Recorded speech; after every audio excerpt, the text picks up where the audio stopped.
The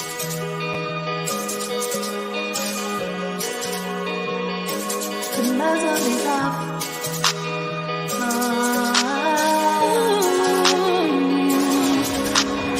Let go of the shame, remove all the pain, block it out like a troll on your timeline. The past is what made you who you are today. Embrace it, let it go like an exhale. Remove it, remove it, remove it. The muzzle is off.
All right, what's up, everybody, and good evening, and welcome to this edition of the Muzzle Is Off Podcast, where I am your host, Nakia Monet, and we have two special guests with us tonight. Special guests, introduce yourselves. Look at Hey, Jamel over You're here. regular. I'm gonna let you go ahead first. hey, my name is Jamel Lewis, and I'm glad to be with y'all tonight. Glad to be back on the show. It's been a little while, you know. Good to know that Key ain't forget about a brother. So it's good to be back. Come on and welcome back. Welcome back. Welcome back. You was out there doing big things. Jamel got a whole show and everything. Okay. Nope. Me? Yeah, I do. I forgot. You was trying to be modest with it, and it just wasn't working. No, I forgot. You know, I'll be How you forgetting. get your own show? I don't know. Tell them, getting Jamel, old. how you get your show. Jamel, come on. Through Nakia. Hello. Nakia, she had me come on a show that she was on, and they gave me a little space to speak. They liked what they heard, and they approached me with an offer, and I was like, sure, why not? I would love to. See, the ultimate plug. Y'all don't be people. See, people don't be trying to connect with me like that though. I will be the ultimate plug. I ain't got no area sharing. See, listen, Sharing is caring. no doubt Sharing about is it. sharing. No doubt about it. Hello. Bishop, well, introduce yourself, because they ain't even tell me you was a bishop. I don't even know. I would have wrote bishop and all that stuff. Yeah, I did the plus sign and all of that too, right? You know. Yes, well, sir. My name is Dwayne Loadholt. I'm excited to be here on tonight. You know, I've been following you, Nakia, from a distance for a minute, and I'm excited to be a part of this conversation. Jamel is my brother, so I'm glad to be a part of it. Me, I love people. I do pastor a church in Brooklyn. I'm a bishop in the Lord's Church, I guess. Let me not say that. It is an honor to have that function. But I'm not one that's ever been really big on titles or anything like that. I'm just Dwayne, and for me right now, I'm here not just in a bishop's capacity, but I also serve as president of the Brooklyn East chapter of the National Action Network. And, one of my, and Jamel knows this because we work together, one of the most important things that we deal with in advocating for people is police department reform. Myself, along with my brother, who is running for public advocate of New York, Tony Herbert, working with him and just trying to get things changed in the city of New York. I'm no longer a resident of New York City, but New York is always in my heart. My family, my brother, my family are still in New York, so I'm still firmly entrenched on the ground in what goes on in my city. Well, you know what, and that's really good. And thank you for that good introduction. And the reason why I'm saying it is because a lot of people do. A lot of people have no idea what the National Action Network does. I happen to know because I happen to have joined it, via online, because I just believe that it's important that we begin to be involved in the things that concern us. And when we do have organizations like National Action Network, we need to start getting in on the ground level and really start working and truly tilling the ground in order to enact change. Oftentimes we like to complain, but we don't like to do nothing behind that complaining. And it's time. It's been time out for it, but I just feel like it's really time out for it right now. So please explain to us, what is the National Action Network? And you know what? Because also, sometimes I said this Monday during when I did the show on Monday, and I'm gonna say it again tonight. Sometimes I feel as if we can be our own worst enemies because we come against our own, and we've been doing it since the beginning of time. And even as of recently, a lot of us, we don't want to get behind Reverend Al Sharpton. We don't want to get behind, let's say, Jesse Jackson. We don't want to get behind, let's say, Black Lives Matter. We don't, and we find issues, right? And we magnify them and we blow them up, and then we diminish the actual work that's actually being done. So being that you are the president of the Brooklyn chapter, can you please educate us and inform us on what do you do?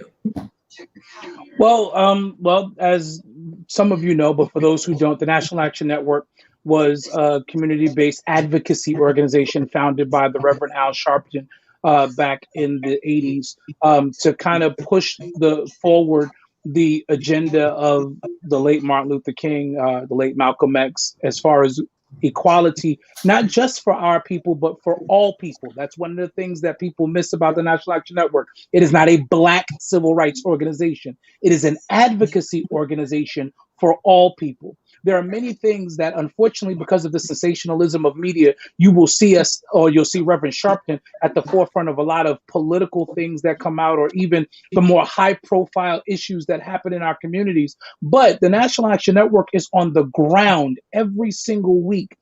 Our NAN Youth Huddle has a great youth program that goes forth every Monday from the House of Justice in Harlem. Tuesdays, we're feeding people. Wednesdays, there are things that are going on. Thursday, we offer free legal nights for people who have had issues or who have issues, where we've gotten lawyers to come in. Well, now we're doing it via Zoom because of the pandemic, but pre-pandemic, lawyers come in, sit down with those who maybe cannot afford an attorney, and they give legal advice.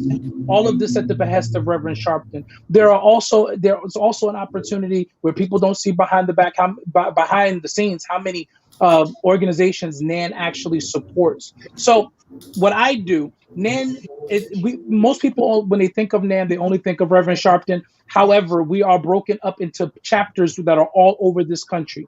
I happen to be the president of one of the more prominent chapters in Brooklyn, New York. And with that, we are able to be kind of the hands and feet of Reverend Sharpton where it comes to our local communities. Everybody may not be able to use the weight of Reverend Sharpton's name, but we can all come under the umbrella of the National Action Network and use that weight to push the agenda of equality and fairness in our local neighborhoods. So for me in Brooklyn East, every year we do Thanksgiving, we do food giveaways, we do toy drives every Christmas. We did a voter registration drive this past summer. We're doing things that are on the ground that are not just reactive but proactive. I'm actually partnering with another organization called the Epic Plan real soon, because we're going to start offering job training. We're offering the opportunity through the secretary of our chapter, who is also the founder of Epic Plan, where we're going to be helping elderly people who need to file their taxes and helping them file them for free, so that they're not paying these exorbitant fees to TurboTax and H&R Block, who will do anything they can to get in our pockets. And then when we get audited, they're nowhere to be found. Epic Plan Foundation, along with Brooklyn East Chapter National Action Network, is offering low-income people as well as the elderly the opportunity to have their taxes prepared by a professional for free. So we're on the ground doing things that are necessary for our community. These are not the things that you're going to see in the news. They're not sensational enough. These are not the things that are going to be publicized on ABC, NBC, CBS. They only seem to pop up where bigger things happen. And we're going to talk about some of those things, I'm sure, tonight. But please understand, National Action Network goes beyond. We are not ambulance chasers. Now, I want to put a pin there, because there might be some people who have watched people who were once associated with the National Action Network. Not going to name any names, particularly in Brooklyn. My brother knows who I'm talking about. Those people are no longer a part of our organization. And unfortunately, they were removed. Well, fortunately, but unfortunately, they were removed from the organization because of the type of unscrupulous behavior that they have. And they'll even still try to use their old affiliation with the National Action Network. That is not us. We don't chase ambulances. You will never have to pay a dime for any of the work that we do, for any of the crises that we come and help you out with, for any of the different things. If you need me to show up at the precinct because they wrongfully arrested your son, we're not charging you any money for that. We're there to advocate for you. We're there to help get your son out. I myself, along with Jamel, who serves as my vice president in Brooklyn East, my friend and my brother, Tony Herbert, who is our NYCHA chair of the National Action Network, New York City Housing Authority, the largest concentration of housing projects in the country. Tony Herbert serves as the chair of that particular chapter. And he and I work together to ensure that New Yorkers get what they need. We're there to make noise, to make things happen. And, even sometimes without people asking us. Last year, there was an incident in New York where a young lady was raped by a cab driver. A child was raped by a cab driver. We got out in front of that. Tony and I were at that cab station. I called out the TLC on television, and we found out that man didn't even have a TLC license. We got that base shut down, because these are the things that are necessary, that have to be done to preserve our people, our community. And it wasn't about getting a dime. It was about doing what was right for our community. And that is what the National Action Network is about. Reverend Sharpton will tell you, use my name as much as you can, because quite honestly, his name opens doors. It gets us in front of cameras, but we're able to do what's necessary for our community. I've taken too much time. I'm shutting up. I can talk about the network forever, because people I know you know it, Nakia. People have this misconception about what we're about and what we do. We are for our people, and we do it. I don't get a salary from the National Action Network. I do it because I love my community. See, and I think that's important. And that's why I wanted you to really give the people, give everyone the information that is needed, because for so long, anytime you hear Reverend Al Sharpton's name, and then you see him on the news, you see him holding press conferences, you see that side, you see that aspect. If you don't really follow him and follow, his radio show, if you don't really follow and listen to him when he speaks, you will never fully grasp what it is that NAN actually does and stands for. And I think that it's important that we know that, because we need to start supporting, because we cannot want change and we don't support the organizations that are actually driving the change. It's one thing to keep running your mouth and you want to expose what you consider is a truth, or what you consider is a scandal, what you consider is something wrong, as opposed to getting in, understanding the inner workings, and then figuring it out from there, or going directly to a source. I just believe in that. I don't believe in listening to every single thing that you hear. I believe in understanding where an organization started, where they came from, and then building it around there. I mean, if I really was to sit around and listen to people, I would swear that the Black Panther organization was a terrorist organization, and they were not. right? So, there is a way that information can be portrayed, which will make you think negatively. So thank you for that, because I think that level of detail is important. Part of the reason why, as of like a few weeks ago, I've been wanting to have a conversation concerning the criminal justice system, criminal justice reform. And lo and behold, the conversation was supposed to take place last week. That got canceled, got bumped up to Monday. And then boom, we are now literally head first in yet another case where you have an unarmed young Black man that was murdered by a police officer. I don't necessarily, it's like, how do you even begin the conversation when the conversation has been taking place for so long? We've been saying that we need police reform. We've for the last year, 2 or 3, have been saying that we need to defund the police. We have had numerous conversations going, all the way up to the White House concerning criminal justice reform, but what we don't see, or what we can't see, or what we can't fully grasp is where are we at along the process, right? So I think that's where I want to start. I want to start with, where are we? Anybody know where are we? Because that's the issue. I think that where we are, we're in a holding pattern. Because we've been going around these issues for years, and until Congress and the Senate and people come together who hold power and have the power to make laws and policies, until they actually decide that they want to work, we will continue in this country to be in a holding pattern. The only way that things change will be through policy and through laws. There is another way that things can change, but that way is a more violent way. It is a way where blood will be spilled.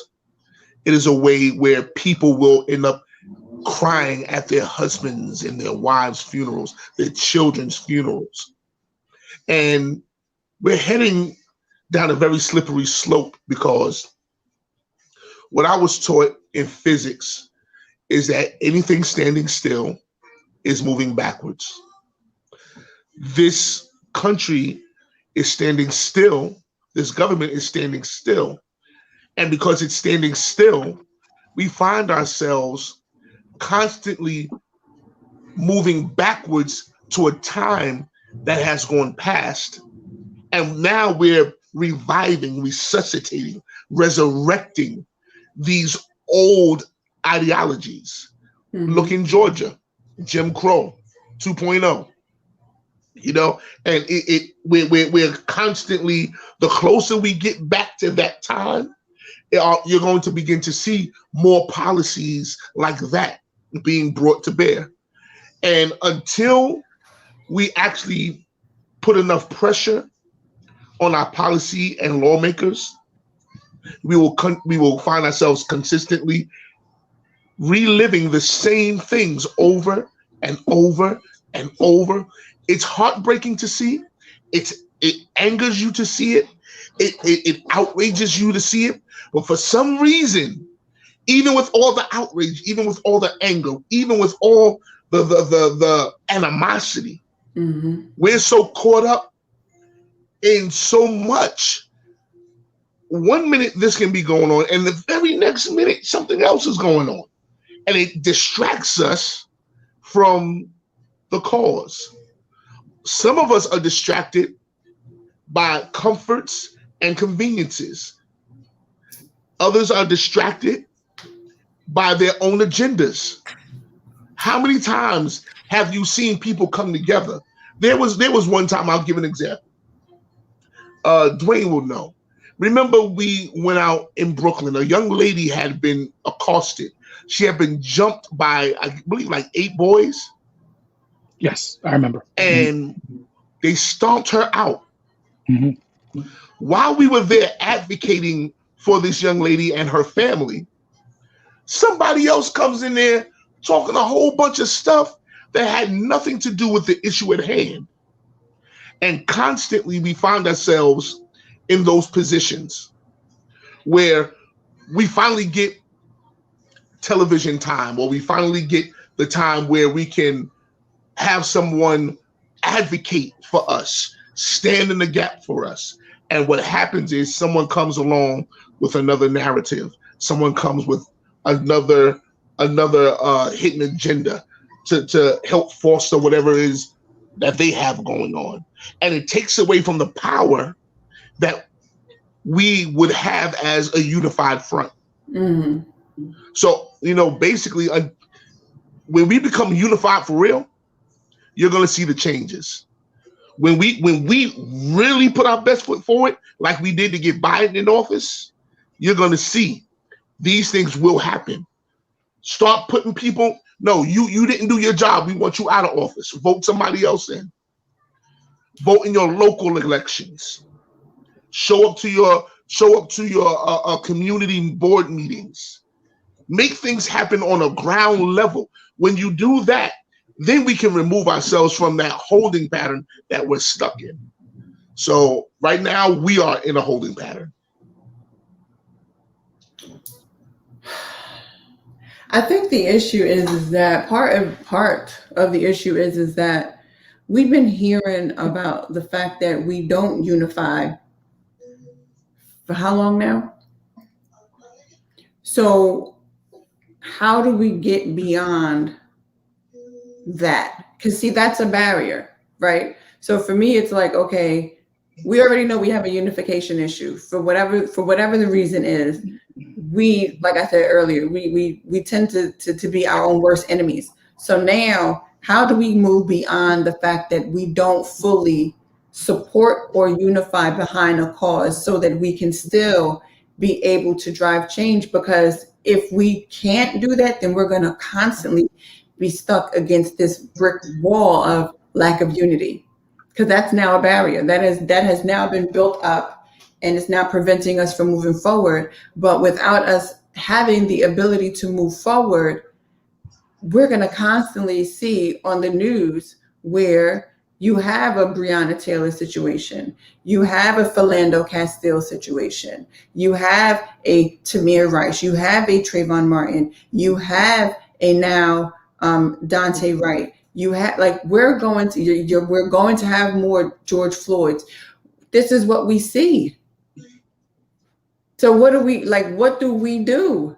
You know what I'm saying? Because it's like, okay, for those of us that do show up and do vote in local elections, for those of us that do go to the city councils and the city hall meetings, those that do actually file complaints against aggressive, police officers, those who do, where do we begin to see okay, this is not the 60s, this is not the 50s. We have a unification issue at this point. How do we move beyond that? Well, I think I'll say this quickly and I'll let Bishop answer. There is a need, unfortunately, I'm going to say this is a therapy situation, because this is deep-rooted, systematic psychological warfare going on. We've been under this for years. We have been psychologized in a way to where even when we desire to do better, we go back, because they constantly trigger, they've embedded within our race what I would call a reset button. Every time we start to rise up, they have a way to reset it back to not being in place to do what is necessary to do for this uprising to really matter. What if you notice, every time an uprising happens, there's always something else that they have that'll come to try to outshine it. Distract, switch and bait, and they've gotten us so psychologized in it.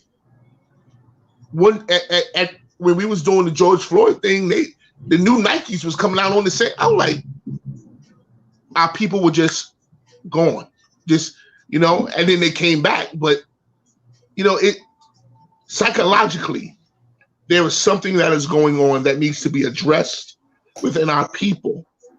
And until we do that work, it's going to be quite difficult. That's my point. That's my view. There's a reprogramming that has to take place in our communities. And to piggyback off of Jamel's statement, there's a reprogramming that has to take place. And I agree, you know, whenever there's an opportunity for us to move forward and to really change the narrative, there is always something that comes along or that is put before us that allows us to be distracted. And what I'm about to say might sound a little controversial, but to directly answer your question, Kia, what's going to have to happen is a generation is going to have to die. A generation is going to have to die.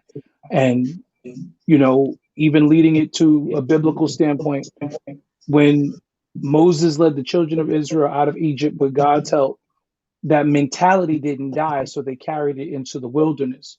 But that mentality couldn't inherit the promise, so that generation had to die, so that those who were ready to fight, who were ready to stay the course with the plan, the ones who would not get distracted, the ones who would not complain, the ones who did not care about the new Jordans, but were really looking for a legacy for their families and were willing to stand on the promise that was made for what their fighting would mean.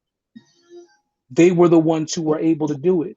See, the previous generation heard the promises too, but I'm wondering, bringing it into modern times, do we really believe that we can have better?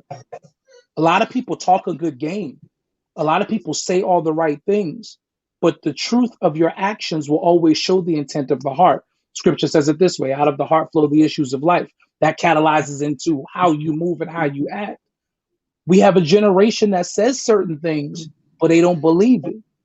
But I believe it's going to take a generation that is willing to die for it, that is going to actually cause us to see actual change. Yeah, I know, I definitely agree with that, I mean, it's sad enough to say is, yeah, a generation is going to have to die in order for there to be a true. I mean, at this point, we need like a revolution, because here's what I have heard. I was watching a live today, and I found it to be very interesting, extremely entertaining, but very informative at the same time, right? And it was a live with like a couple of police officers, Jersey police officers, and they were discussing what took place with the Army lieutenant, and one person was just adamant of the fact that that man did not comply, right? The fact that the Army lieutenant did not pull right over when the officers, signaled for the stop, right? That the lieutenant drove 1.9 miles to a well-lit area and then pulled in. Now, for me, I can say this as a civilian, right? I'm not a police officer. I have not gone through any type of academy, any type of training, anything. But if a person is driving at regular speed and they pull into a gas station, am I really going to think that that person is being aggressive? Now, there are folks, right, where we have seen situations where you might not be aggressive, but the minute they pull over, next thing you know, it's guns blazing at the police, right? Perfectly fine. I get all of that. But in this instance, the man pulled into the gas station and then proceeded to do what? Put both hands out the window. So for me, common sense tells me he's not aggressive. He's not looking for any trouble. He's showing you his hands. And he's also conversing with you for the reason why he cannot roll down his back windows, right? So he's letting you know, I have a dog. It's an attack dog. So if I roll down this window, this dog can actually get out the car, whatever the case may be. Whatever the case may be, I can't roll down these windows, right? So you're commanding this man to get out the car and you're yelling, get out the car. And he's like, I don't feel comfortable getting out this car. Right? And so now, yeah, you shouldn't be. Well, now, sir, I'm really not getting out this car because I'm already verbalizing to you my fear of getting out the car because you're on like 10,000 and I'm over here like on 10. And now you have just literally verbalized my real fear and you still want me to get out this car. And then you come up to my door and attempt to open it now. I mean, this dude elbow clearly is strong because his elbow kept that door closed. My elbow probably would have buckled, whatever, but his elbow kept it closed. And then you begin to mace him. So, and it was a very interesting conversation because you had the one officer that was just adamant. I don't care. He did not comply, period. That was me. He would have been arrested, blah, blah, blah. And then you had the other officer like, but he did comply. He drove into a well-lit area. But in their training, that's not part of the training. You don't get to drive into a well-lit area when a cop has got his lights on pulling you over. No. So it's kind of like even for us as a civilians, we use our own discretion and judgment, but then the cop then has to use their own judgment and discretion, and they ain't matching. And at what point, when it's not matching, do we begin to say, okay, civilians, this is what you need to do? Because one of the biggest things that we come up with is, well, you weren't compliant. So now because you didn't listen to a direct order. Well, at what point is your order quite possibly unnecessary, quite possibly unjust, or maybe just stupid, or because you're an officer, your orders can't be done? Like, where do we, because to me, that's like the epitome of police reform. At the end of the day, at what point do you think you bark in an order that makes absolutely no sense, but it makes sense to you because you're barking it? Well, that's part of the problem. The police have been given autonomous authority by the city, state, and local governments that they represent to be able to pretty much act as they will. And one of the things that I find that is literally the needle that threads pretty much every single police brutality issue that we've seen is just over the last year and a half. I don't even have to go back 10 years. Over the last year and a half, because unfortunately there have been several, is the fact that the burden and responsibility of being level-headed is always on the person being pursued, the civilian, and not on the police officer. I'll put it in perspective. I worked in customer service pretty much most of my adult life, fresh out of college. I've managed customer service teams. I was a manager for one of the largest furniture retailers in the Northeast. And one of the most important lessons that I learned as a customer service professional was no matter what, the burden of maintaining control of that call was on me because I was the one representing that company. It wasn't on my customer. It was on me. I wonder what would happen if we put the burden of maintaining level heads and control of these situations on the officers. Because I know for me, if somebody cursed me out, I had to maintain a level head. Somebody called my mother a black bee or whatever on the phone, I had to maintain a level head. The moment I got out of pocket, if my regional manager pulled that call, I'd be fired just for responding to it. So why is it now a person who has the ability of deadly force allowed to pull and discharge their weapon, allowed to be as aggressive as they want to be, allowed to do whatever they want in what amounts to, and I'm not belittling a moment, what could be seen as a customer service interaction? Because I have to deal with the public. Everybody is not equipped for this. And here's the problem. Because there is no accountability from the service aspect of policing, this is why officers get more and more aggressive. I call it the Superman syndrome because they think it's them against the bad guys. Well, everybody you encounter is not going to be a bad guy. Most are going to be regular citizens that are just going about their day. Police officers have the wrong mentality, and they've been aided by those who are in places of political power. And to piggyback off of that, the police department is no longer about protecting and serving. In 2005, the Supreme Court, I believe, ruled that they do not have a constitutional duty to protect and serve. So when you change the narrative of what the police have come to be known for, what they supposed to do? Get the bad guys. It's a money grab now. It's about tickets. It's about making sure we get people on some sort of trumped up charge, because prison is a big business. Huge business. Prison is a business, period. So that's a whole other show we could do on the prison system in this country. Legal slavery. The biggest prison in the world. I mean, it's sad. And the thing is, the people don't even know that this took place. This Supreme Court thing was done on such a low value within our media. Nobody knows that the cops aren't for that anymore. I didn't know that part. Let me look this up. This is why Google is my friend. The cops, the cops are just there to put you in jail. They're there to get that money. You know what I'm saying? That's why there are quotas in place.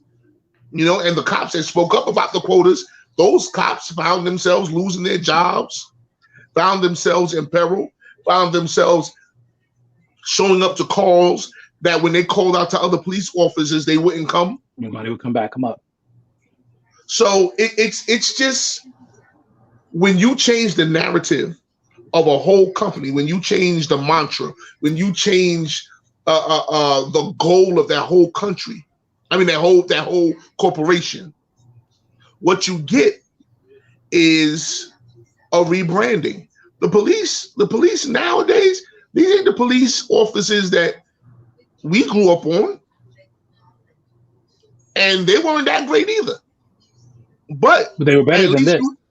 Right, because at least you had some officers who had sense enough to come into the community, make friends with the young people, so make them feel comfortable when their presence showed up.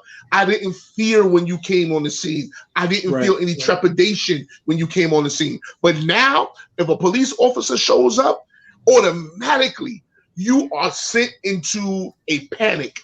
Automatically, you're in a fight or flight response. That's what happened with Dante. Fight or flight response.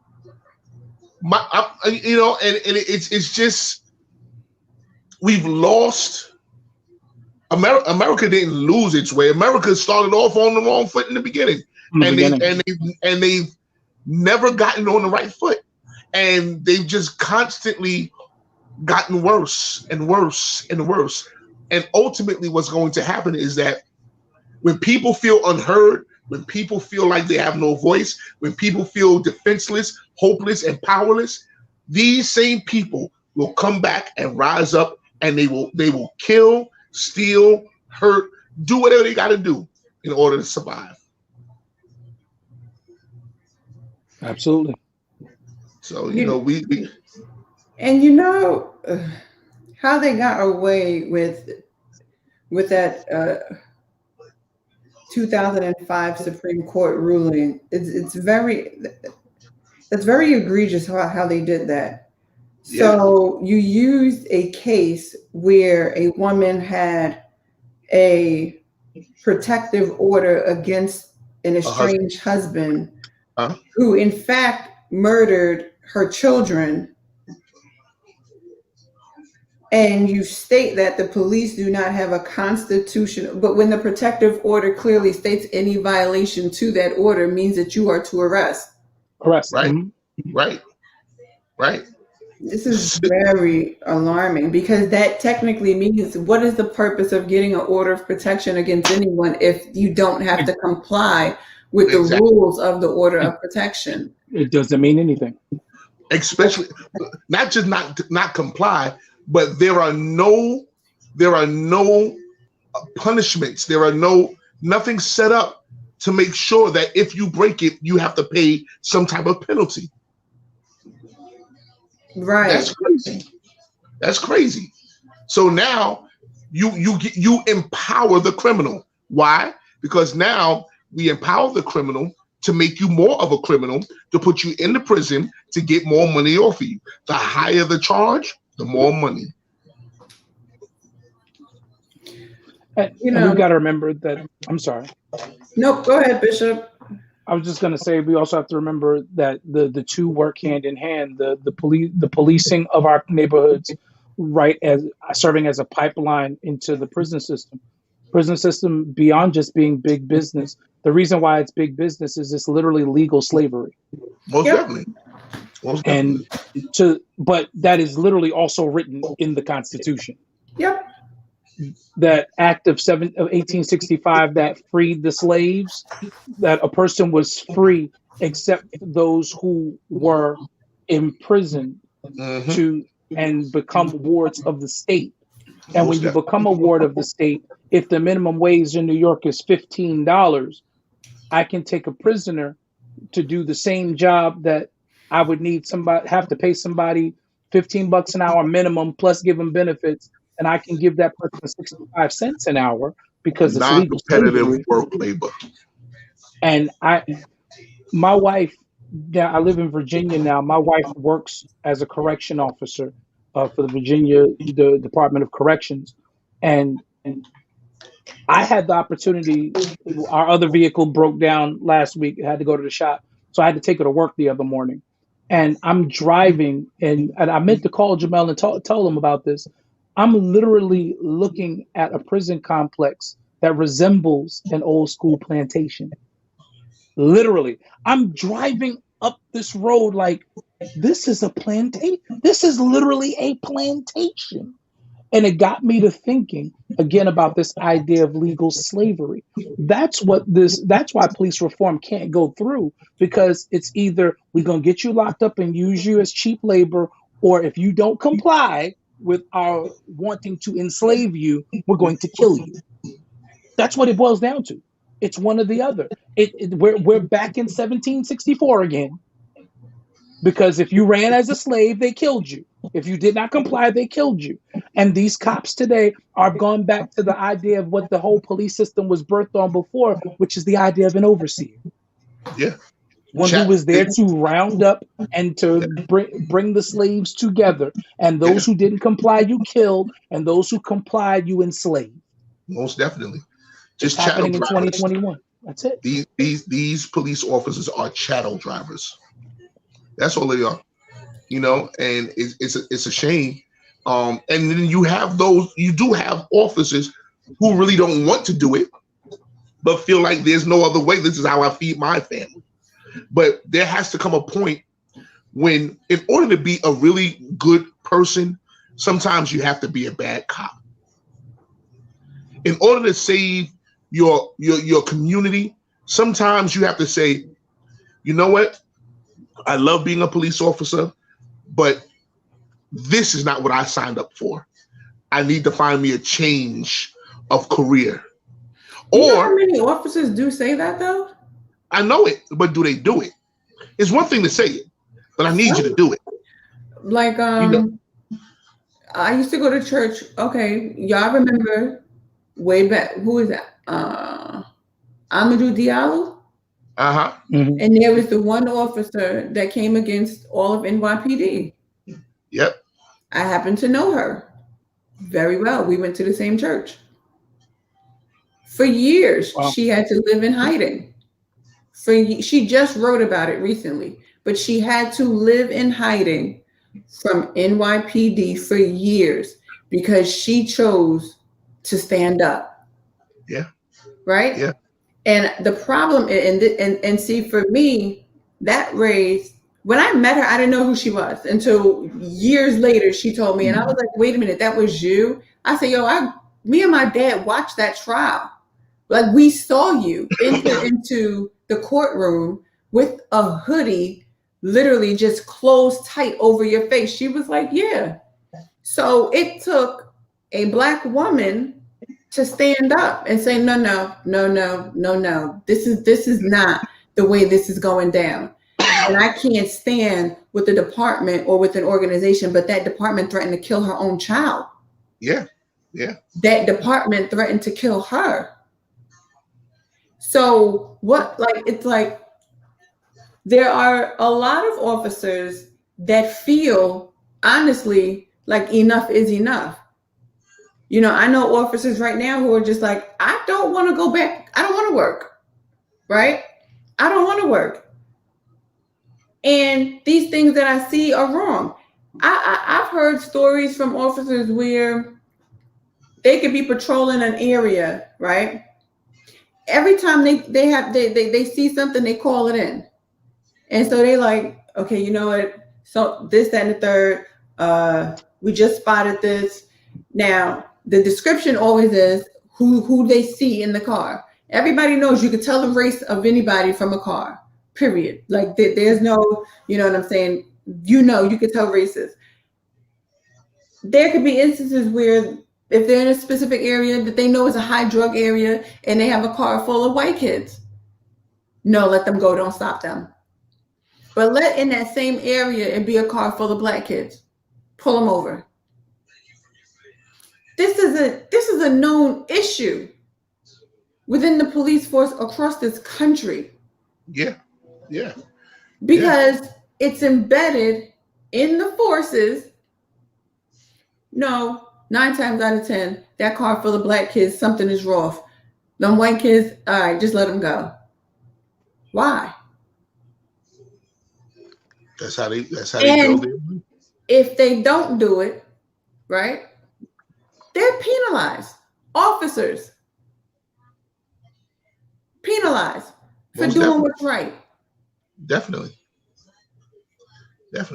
So the truth of the matter is the issue don't necessarily start really and truly because and I'm not giving these officers a cop out because at the end of the day, you have a choice to make, right? You have a choice to make. Now, the choice is a hard one because of the career path that you chose for yourself, thinking it was one thing possibly, and it turns out to be a whole other load or whatever.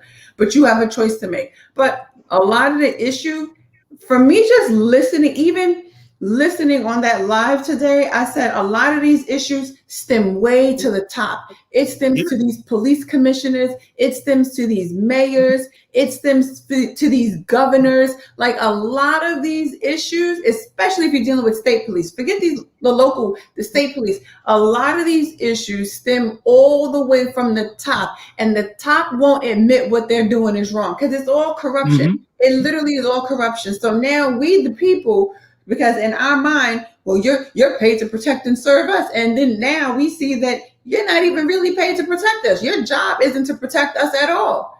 Your job is to uphold some type of whatever code, whatever law you think you know, uphold this letter. And if anybody goes against this letter, lock them up. We're going to fine you. We're locking you up, whatever we need to do, because that money is what's driving the fact that half y'all running around here with potholes in your streets because y'all don't want to repave the roads, you know? Yeah. You know what? It really goes to say that there's a scripture that says the letter killeth, but the spirit giveth life. These cops have forgotten the spirit of the law. And because they've been forced and coerced to keep the letter of the law. And that letter, that technicality, it's all about the technicality. As long as we can get you hooked up and hung up on some technicalities, we'll make sure to ruin your life in order to put food on our children's tables. And at some point, that we have to get to that place where I'd rather change careers than to risk my people dying like this. My people being, when you have men who are in jail for 50, 40 years for stealing a pair of garden shears, when you have people who are literally they're proving that they're innocent, and yet and still they are executed. Remember Troy Davis? Mm-mm. Troy Davis a few years ago was proven innocent, and they still put him to death. At some point, I don't care about being a cop. That could be my kid. And there won't be nothing that I can do, whether I'm a cop or not. I have to change my profession.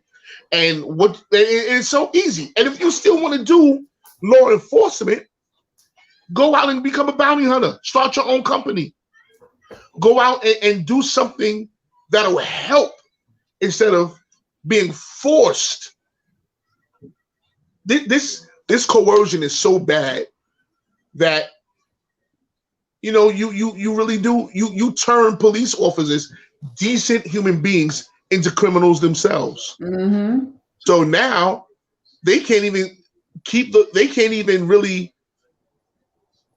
do what they need to do in order to connect with the people, because I'm not even a regular person. I'm a criminal myself. Mm-hmm.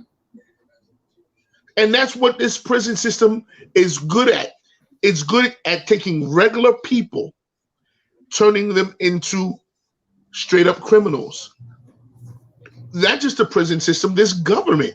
It takes the regular man and it forces the normal person to have to do something crazy in order to survive. And it just boils down to, truth be told, what the hell do we need to change? Because the system is so jacked up from its inception, right? That's why I told people, I'm like, half y'all don't know because you fail to study. And when you don't fully understand history, and you don't fully understand how policing was actually constructed in this country, how policing was built. I mean, the truth of the matter is, the first police were the overseers that were overseeing the plantations. They were overseeing the fields. So when you begin to understand that, and then you look at how a lot of these officers act, you begin to see that all it is that old overseer mentality being played out even in 2021. You know what I'm saying? Whereas, the overseer's job was to enact punishment. I mean, even some of the original bounty hunters, I mean, that they were paid to go and find runaway slaves and bring them back to their master. And then they had to face whatever punishment it was for doing what? For running away. And I mean, truth be told, that was one of the most harshest forms of punishment was a man being castrated. In front of other men, in front of his own family. Mothers had to watch sons die. Wives had to watch husbands die. Husbands had to watch wives get raped. There were so many things that could possibly be wrong. And we see it now, even in 2021, with murder. And we think that it's okay because you weren't compliant. Right. At the end of the day, okay, so we had, what was his name? Dylan Ruth, who murdered all those people in the South Carolina church.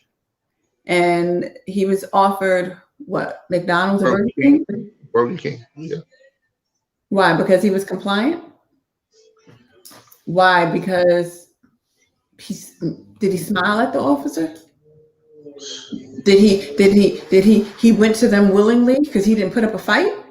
So you know what? For your final meal as a free person, because we know we're locking you up, we're going to get you some Burger King because you're hungry, right?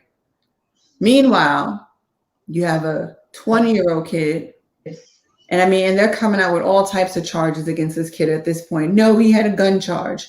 No, he had a marijuana charge. I don't care. I had to tell somebody in the comments, I said, I don't care what charge he had. He didn't deserve to die. Another person said, name one black person and this was a black person, name one black person that got murdered and they were unarmed and they were compliant. Philando Castile.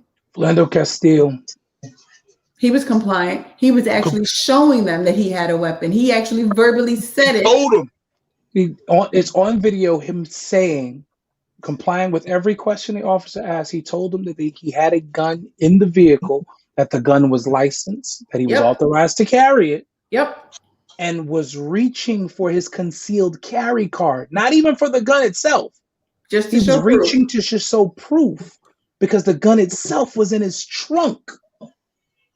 And they murdered him. The gun wasn't even on his person. The gun was in his trunk. He was just reaching for his concealed carry card. And taking his car. Trayvon Martin, he was murdered by not even a cop. He was murdered by a vigilante, who glorified neighborhood watch person who shouldn't have been following him in the first place. He was acquitted. You have a 911 call where the operator tells him, "Don't follow the kid." Disobeyed it. So he was non-compliant to a direct. He didn't even have to comply to. Right. He didn't owe George Zimmerman anything. Man, why are you following me? Listen, just about maybe 2 months ago. His dad lived in the actual neighborhood, but let's leave that part out.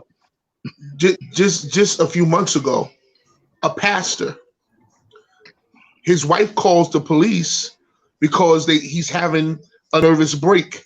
Yeah. The police come. The man has no weapons. The man, all he did was walk towards them, and he killed him. A pastor. They must have told him to stop, and he didn't comply. Man, listen. He was walking down his driveway, because there's video of that, unfortunately, as well. If all I'm doing is they walking, must have said stop. You act like you couldn't tackle me. I had no weapons. All you had to do was tackle me. And his entire family is watching me.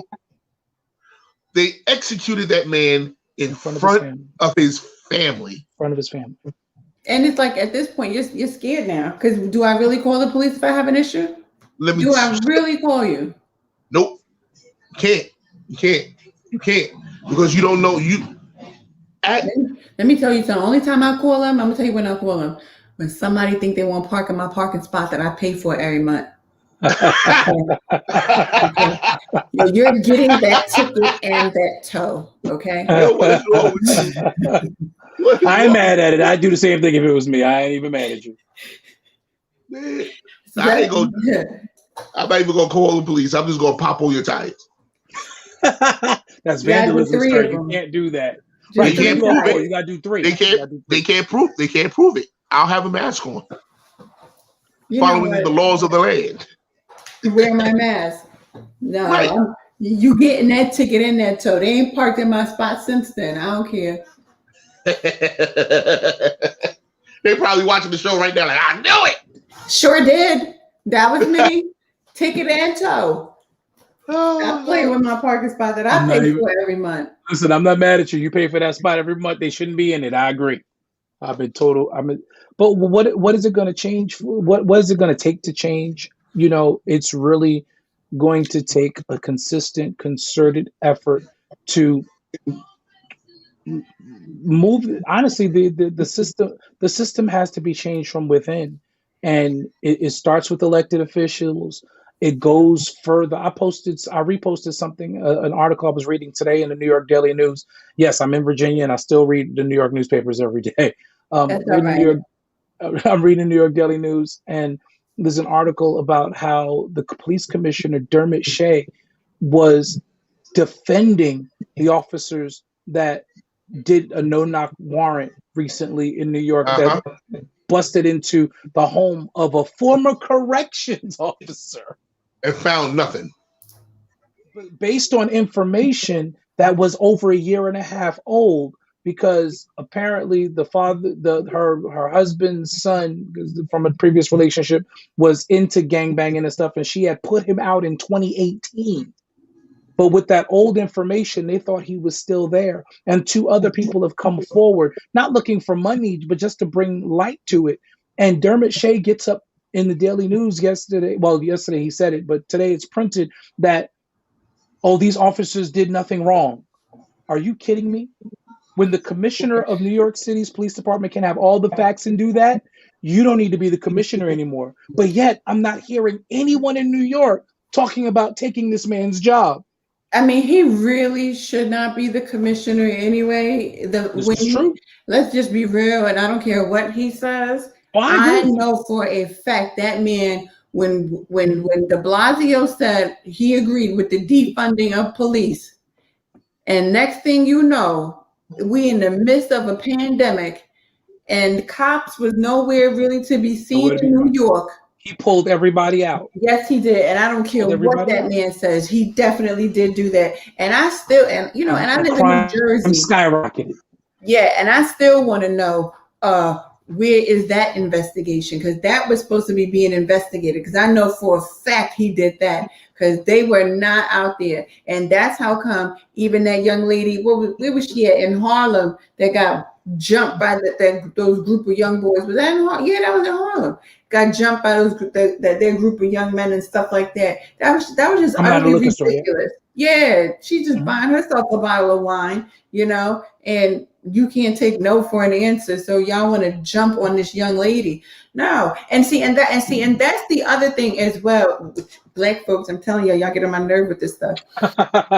Yeah, because you're mad about you're upset about the police and murdering unarmed Black people, but what about Black on Black crime? We really need to stop making a comparison against the two, because there's no comparison. I'm mad at both of them.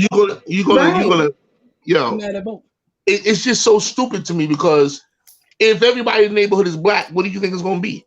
If everybody in the neighborhood was white, what do you think it would be? I mean, they got to go Asian. You know, and the thing is, white people rob white people in their areas, but they don't call it a white on white crime. Asian people rob Asian. They got triads and all types of gangsters out there, and they don't call that Asian on Asian crime. They must stigmatize us so that we look bad to everybody else, so that everybody becomes our enemy. But if they really search, right, statistically speaking, search data, go on the FBI website, you will see it broken down. It says white on white. It says Black on Black. It says Hispanic on Hispanic. Read the data. If folks would just take time out to actually read and actually invest in some level of research, you will begin to see that at the end of the day, any area that is highly populated by a specific group of people, there's going to be crime in that area. And who the hell is it going to be against but each other? Well, I mean, crime is not a race problem. Crime is a poverty problem. Period. It's a poverty problem. It's a problem. It has to do with money. Crime doesn't happen because of somebody's mad because this Black person is looking crazy at this Black person. This isn't the wannabes against the jigaboos in school days. Mm-hmm. This is reality, and the reality is where there is poverty, there is iniquity. Well, yeah. Where there's poverty, there's gonna be crime. So whether it's a white trash neighborhood in the middle of Cleveland, Ohio, or it's Brownsville, Brooklyn, New York, is going to breed crime. I mean, you know, you could be up in Sparta, New Jersey. I never forget. My friend, there was crime in their area. That white dude was robbing all their houses. Yeah. I mean, we talking $400,000, $300,000, $400,000, $600,000 houses, and dude was busting through their windows. Mm-hmm. Why? Because he was high off drugs. But you know what? How that was handled, it's handled very differently. Very differently. Compared to how it would be handled if it was a predominantly Black area. Because they don't execute no knock warrants in those neighborhoods. No, because you're knocking on the doors. Excuse me, sir. We understand. We heard that there might have been. Right. And it's in those neighborhoods where you find high numbers of molestation, high numbers of pedophilia, and drugs. High numbers, and drugs. You know, all the other drugs. Yeah, most definitely. That X, that prescription stuff, Xanax, and all types of. Most pill poppers are in those neighborhoods. Yeah. Yep, man. Listen. Go up to those upstate areas. They over there partying on those pills like it ain't nobody business. It's handled differently, and I think that's the issue. Why is it the fact that police know how to act in certain areas? They know how to arrest without murder in those areas, but when it comes down to our areas, and you know what? And let me say this, and I think honestly, could I answer that? Sure. They live in those neighborhoods. So they're essentially policing their own, and you're going to police the people who are like you a lot differently than you police the people who are not like you. The bulk of the force of the NYPD doesn't live in the 5 boroughs, except on Staten Island. And even with them, a lot of them are in Jersey. I have friends, black friends who are cops who live in Suffolk County. It's different. And go ahead, bro. Because the people in that community know you. I ain't gonna mess with y'all because y'all gonna tell my business. Y'all gonna tell that I've been snorting coke. Y'all gonna tell that I'm out here screwing little 15-year-old girls. Jesus. So you keep my secret, I'll keep yours, and we'll be all good, right? But could it also be that, like, so from what I've seen, right? If you enter into the police force, especially in Jersey, right? 9 times out of 10, if you black, they placing you in the predominantly black area. Not New York.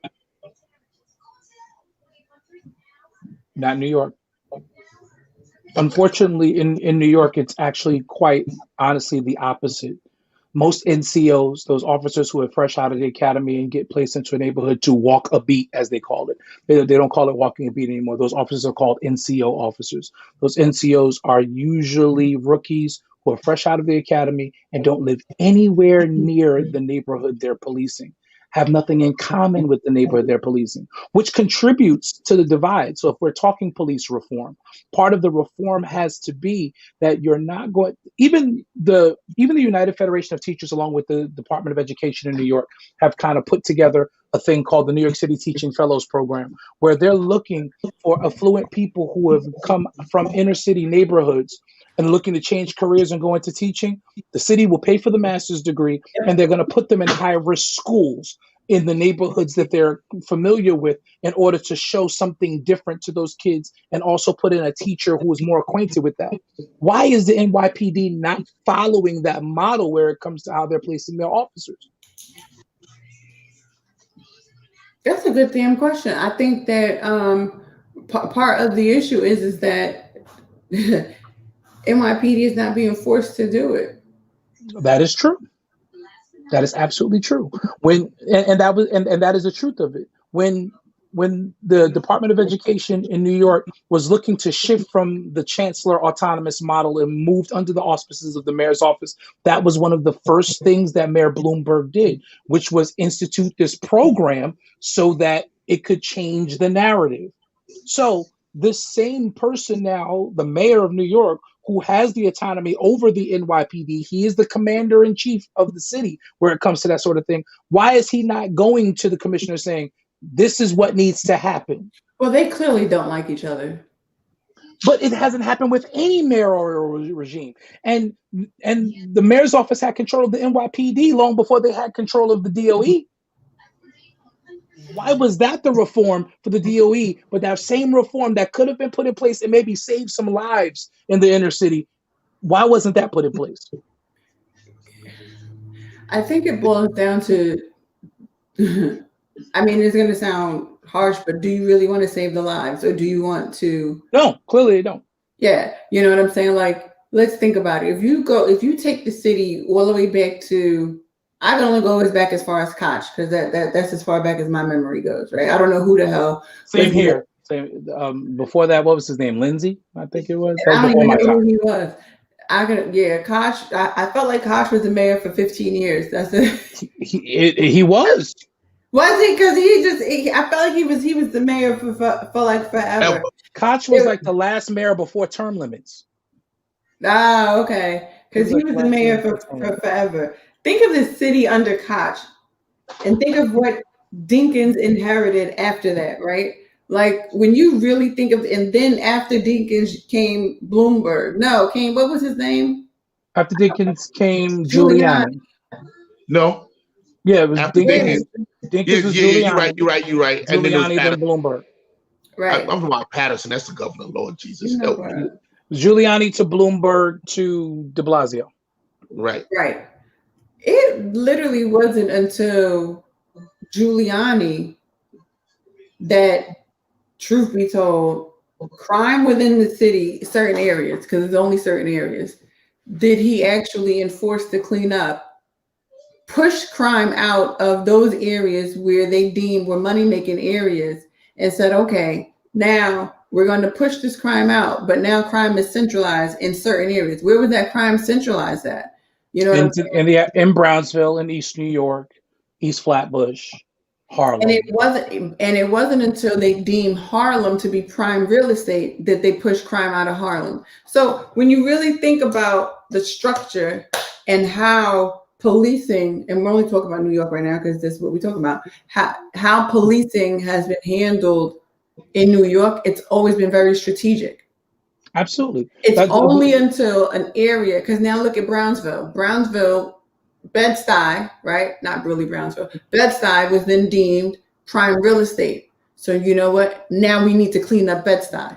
Bed-Stuy needs to be cleaned up because now look at these brownstones. Look at how beautiful they are. This is prime real estate. And if we can get prime businesses within this prime real estate, how much more money can we make? So everything in New York, as far as the boroughs are concerned, has always been strategic to money. So we're only going to clean up crime for as long as we deem that this area is prime.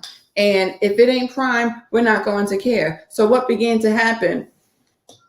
Now you have the mayor's office, and now you have NYPD straight beefing, right? Because now the mayor says, you know what? We do need to defund the police. And then no one fully understands what defund the police actually means. No, they have no idea. Reallocation. Even down to the people who are screaming defund the police, they have no idea what it means to do that. No, I am convinced of that as well, because I'm like, y'all are screaming defund the police and you really don't understand what they're actually saying, because it's a reallocation of resources. It's a reallocation in order to do what? Create more. In an instance where a person is walking down their driveway because they're having a mental breakdown, they're not murdered in the street. You know what I'm saying? We've seen that happen last year. Too many times. Yeah, you know what I'm saying? Someone that is literally going through a psychotic episode, you know, because it really is an episode until they can come back down. And they're not coherent. They're not thinking. There is no real thought process when you're going through, like a psychotic type break. So at that point, who do we call? We realize that we can't call the police. The police, they're not equipped for that. Because a person is going through that level of psychosis, of a breakdown, they're not coherent enough to listen to you. So they're not going to comply. So if an officer, and that's the thing, if an officer's first instinct is, you're not listening to me, I just feel like you just sound like a big ass baby at that point. Petulant child. Mm-hmm. You know what I'm saying? Because you're throwing a temper tantrum because someone's not listening to you, when at the end of the day, they don't have the capacity to listen. And truth of the matter is, that's anybody that's angry. Anybody that's angry, what is the first thing you do I know for me, if you're yelling at me, my instant reaction is I'm shutting down. Anything that you were saying is not moving past this point. So if you are an officer and you're, yo, I'm not even hearing you. I don't even hear you. No, I'm not getting out this car. I'm telling you right now, I'm not getting out this car. I don't feel safe to get out this car because you're actually being extremely aggressive. And for me, aggression means that you're going to do something that might not be, I might feel safer sitting still than to get out this car. Because at the end of the day, if you shoot me, at least you got a body camera on that's going to show that I was actually sitting still. Right. And even in the case of Dante Wright, he shouldn't have got back in the car. Well, okay, let's think about that here. I'm outside of the car. You guys are like 3 officers that are surrounding me. My car door is still open. I'm going to sit back in this car. Right, wrong, or indifferent. As skinny as I am, you mean to tell me that was aggressive to you? I'm not going towards you. I'm not going in the opposite direction. I'm You not. know what it is? I'm going in the opposite direction of you. You clearly see there ain't not near bit of a weapon up in this car. Let me go sit my happy black self back down, because what in the world is going on here? And I'm a threat? Oh, okay, because the thought is he was going to use the car as a weapon, right? But that's training. But that's training again. I'll never forget driving down Mother Gaston Boulevard a few years ago. I happened to be pulling up behind a traffic stop. And I was at the light before it. And I normally just drive past, but something just said, pull up behind this police car. And I just sat and watched the officers get out of the car. Two officers, one on the driver's side, one on the passenger side. I'm watching the one on the driver's side walk toward the car, obviously to make contact. The one on the passenger side, my eyes are trained on him, and he's got his hand on his service revolver. Getting out of the car. That's what that's how they said they're trained. But that is a problem when you are in broad daylight now. Mind you, it's about 4:00 in the afternoon in the middle of the summer. If you know anything about Brownsville, Mother Gaston Boulevard near Sutter Avenue is nothing but people over there at that time of day. Yeah. What real imminent danger are you really in? But you need to have that. And that is your first instinct because you're trained that way. Yep, that's training. That if they have so. Number 1 for a traffic stop. You are trained to look for deadly force out of the gate. That's crazy. Yeah, because they said for a traffic stop, if you're by yourself, the first thing you have to do, you call backup for a traffic stop. Mm-hmm. The one person approaches, the other person is standing back, hand ready, just in case. And they gave a good example of the reason why. There was an officer at one time, I think it was out here in Jersey, where did a routine traffic stop, right? And what ends up happening is the person is very calm, cool, collected. Listen, I have a gun, this, that, and the third, blah, blah, blah. Literally shows the officer the gun. The officer has the person get out the car, whatever. The officer literally goes to do something, takes his eye off of the person. As the guy is getting out the car, the dude has literally an AK on his side. So what does he do? Lit that officer up on the side of a road. And the person was very calm, very cool, very collected. The officer had no idea that he even had an AK on his side, right? So now part of the training is, you know what? Now you need to be ready. And if you're doing that, because I never understood why when an officer does a traffic stop, there always was a second cop car that would roll up. And now I know why, because they are trained to call for backup, because they don't know what you're going to do. They don't know how you're going to react. They just don't know. So it's like a catch-22 type situation. What are they to do? Because in their mind, this could go either way. They don't know if I'm a Queen Latifah and I'm about to set it off. Although don't pull me over, because I ain't got that type of energy. I can't do it. But what do we do when the officers have gone too far and you're trying to protect yourself? There was a man who was pulled over on the side of a highway. Mm-hmm. These cops were extremely aggressive. They attacked him. They beat him. The man got the cops off of him, got back to his car, went in, pulled out his gun, and started shooting. He hit one cop, and the other cop got away. They charged this man with attempted murder. Mm-hmm. I'm like, he didn't start it. He's literally trying to protect himself, because all you had to do was put me in the cuffs and put me in the daggone car. Why are you beating on me? Unnecessary. And I think what happened with that man though? I don't know. I don't know. I know he went to jail for attempted murder. Basically, that's the last I heard of it. Because at the end, I don't think we're allowed to protect ourselves against cops. You're not. And that has to change. That has to change.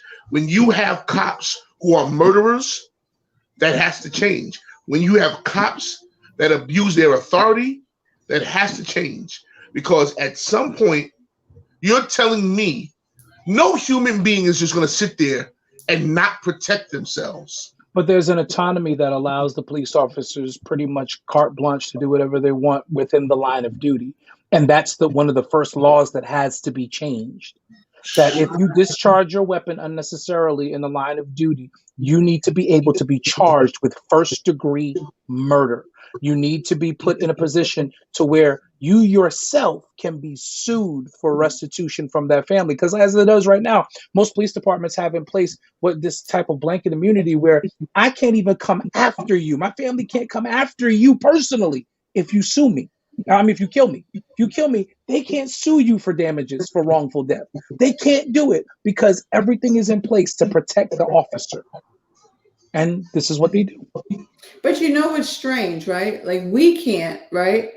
But let's hypothetically speaking, let's say a department gets sued based on a screw up by an officer. Or let's just hypothetically say the officer screws something up. They can then be brought up on charges internally that we don't ever see. We don't see that this officer is being brought up on charges internally, right?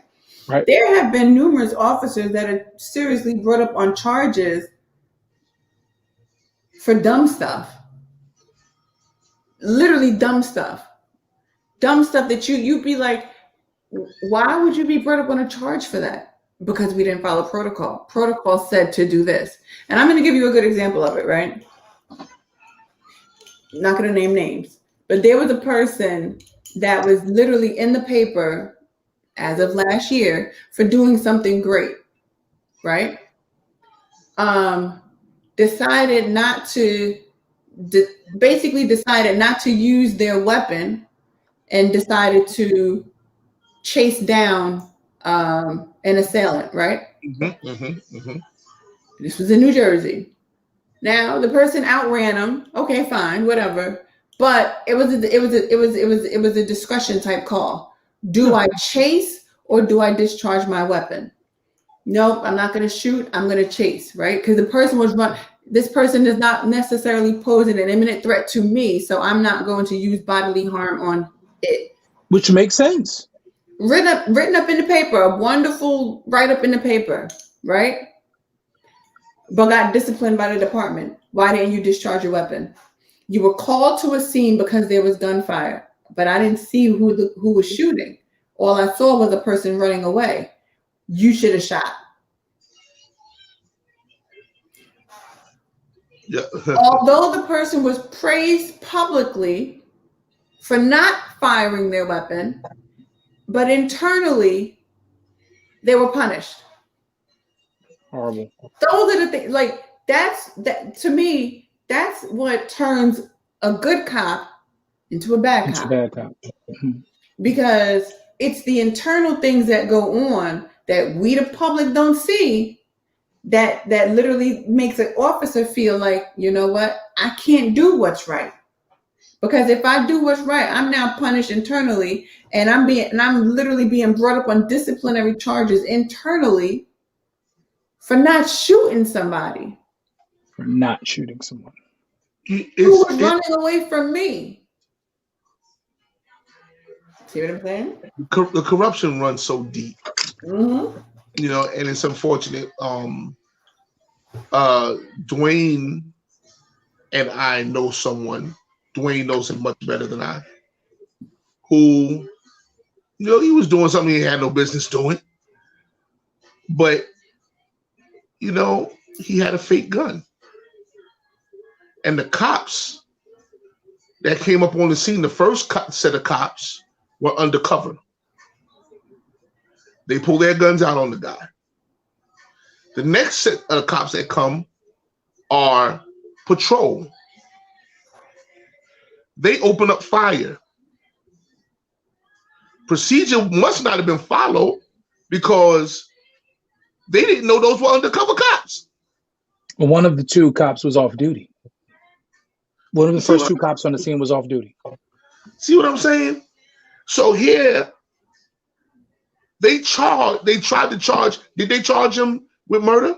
They're charging him with murder. That is one of his charges. Yes. They're charging someone who didn't discharge anything, but had a fake plastic gun. And they're charging him with murder because one of those cops died. Because a cop shot another cop, essentially. But you didn't. Somebody should have knew that there was some plain clothes officers on the scene. Oh, and the 911 call said it was a hostage situation. When do you come in blazing guns in a hostage situation? Just crazy. So you charge this one with murder who had a fake gun that can't even shoot. Who never discharged the firearm. And none of these guys get any charges because they broke protocol. They didn't follow protocol. Protocol was broken. And this kid, he ain't a bad kid. He is not a bad kid. If he was a bad kid, he wouldn't have had a plastic gun. You had a real one. It's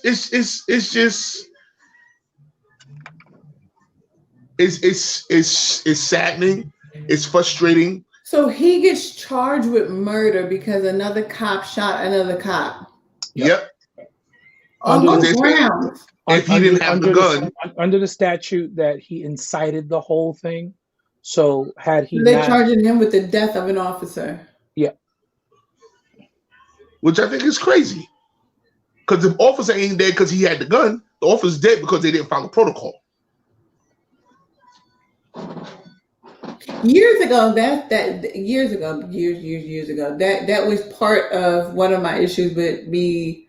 I really wanted to be a criminal defense attorney because stuff like that, I probably would have just been excited to like argue down and really take on police departments for the simple fact that, like in my mind, I really was going to be the female Johnny Cochran, but just for the simple fact that that is asinine. And now someone's life is on the line basically because of an asinine rule. And the cops fired 42 times in that incident. Mm-mm. None of them came from this kid, but he's being charged with the cop's murder. Mm-mm. And that's just amazing to me because it's like, okay, Tamir Rice had a toy gun, BB gun or whatever the case may be. Mm-hmm. And the cops rolled up on the scene within 2 seconds, murdered him. And there's no charges. But in this instance, because cops murdered each other, basically, they fired at one of their own. Mm-hmm. A person with a BB gun, in essence, is being charged with. Mind you, the young man got shot as well. He was actually in the hospital for a couple of weeks because he was shot in the barrage of these 42 bullets as well. But somehow he got the murder charge. When in essence, I mean, the cop died with its own friendly fire. Exactly. As they say. You know? Exactly. That's just asinine. But it's a way to trump. That is one of the things that I have an issue with law enforcement, which is how they can build charges and trump up charges against a person, and it's legal to do it, and then that person is stuck fighting for their life due to the fact that it's legal to trump up charges. I never quite understood it, but as I began to really look into even when you look at like federal cases and stuff like that, and how even in federal cases how they determine your sentencing, based on a point system. They assign certain levels of points to your charges, and Right. depending upon how many points your charges add up to, this is where your basically your sentencing comes from. And then it's to the discretion of the judge whether the judge wants to follow the point system or go off and give his own version of justice. It's just the entire system and the way in which it is built, which is built off of discretion and how you choose to use it. But discretion left up to a toxic mind never is good. No, not at all. One of the things that I've always had an issue with, which seems very odd, because in order to join any type of police force, they have to pass a psychological examination. And that exam is extremely rigorous, right? Mm-hmm. Now, At least it's supposed to be. Right. Now, one of my friends took it and she did not pass the exam. But you know who passed it? Some real unstable people. And I'm sorry, I don't know if anybody is a Marine that watches, but some of y'all are unstable and should not be police officers. And for some odd reason, they have a lot of Marines that become police officers. And I have a very big problem with that for the simple fact that some of them were discharged from the good Marines, and not because they were some of the most just and fair people. They were a little unstable. But somehow, someway, there are certain psychologists that will pass these unstable people part of this exam and then fail the stable people. Because my friend, she's very stable. And she would have had to pay about $1,500 to refute that psychologist claimed that she was not mentally competent to stand to be a police officer. And I'm like, you're probably one of the fairest people and calmest people that I know, outside of the fact that you're short. And I find that all short people have a complex with being short. So just saying, I just feel like they do. Anybody whose head hits a certain level on that headrest and you short, sometimes you just angry at your own height. But so to become an officer and you angry at your height, it just messes people up. But some of these people that are like you angry. Oh, you know what? You'll make a great officer. We want the angrier you are, the better. And if you're calm, no, you're just unstable. No, we're not passing you at all. Like, no. And they go through it's an entire interview process. Hell, I had to take a psychological exam just to have weight loss surgery. I mean, luckily I passed that because I'm not an emotional eater. But that's besides the point. Some people you go through an entire psychological exam. You really pass the exam, but they fail you because they don't want sane. They want the crazies out here. I am convinced of it. I think that's another thing that needs to change. It seems like that what they're really trying to do is establish a level of dominance more than order. Yeah. And that is scary because now you have mentally ill people qualifying for police officer positions.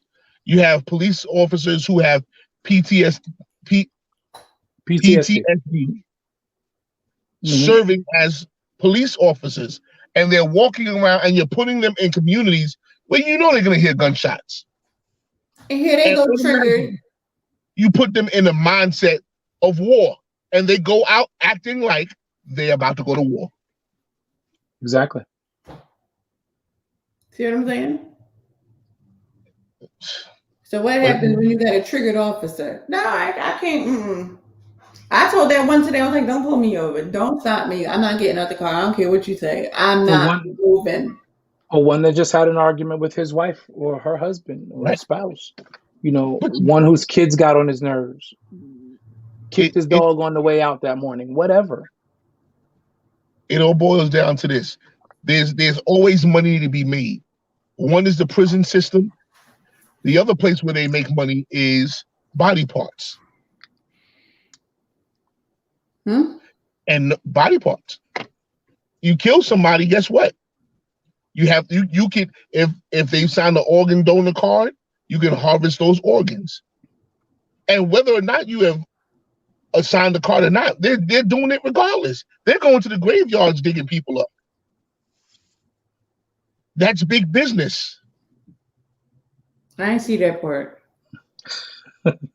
Yeah.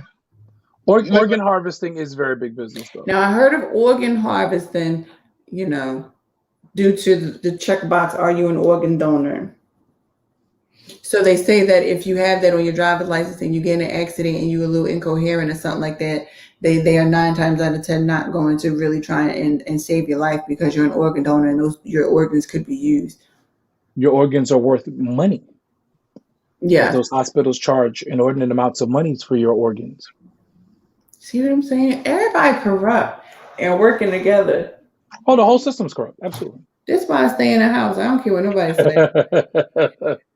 I ain't got time to be fooling around with these officers, with the courts. Let me say that, and let me say this part too, because that was just like when I had went to the Willingboro, New Jersey Police Department, putting y'all on blast because I swear I got something for y'all.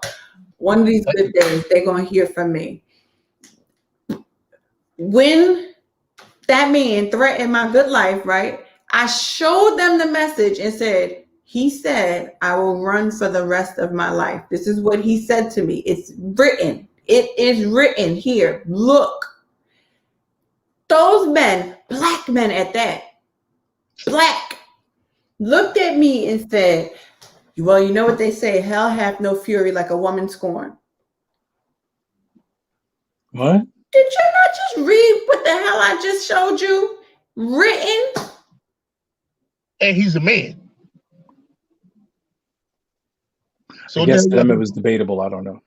I mean, all things. Stay on task. Let's go. But what I'm saying is, this is the police. Yeah.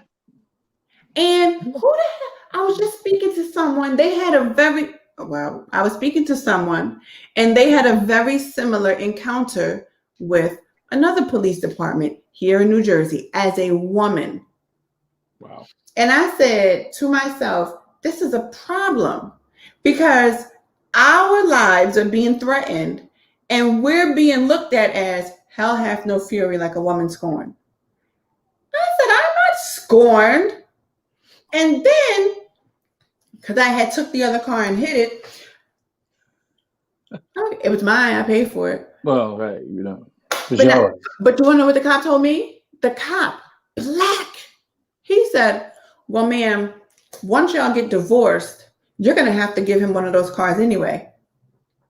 You can't. He said, cop, you can't drive both cars. So you're going to tell us where you parked that car. I said, I'm not going to tell you anything. I don't have to. It's my car. In your name. He said, ma'am, is it in your name? I said, look it up. Right? Look it up. There you go. Since we want to play this part, let's do it. Look it up.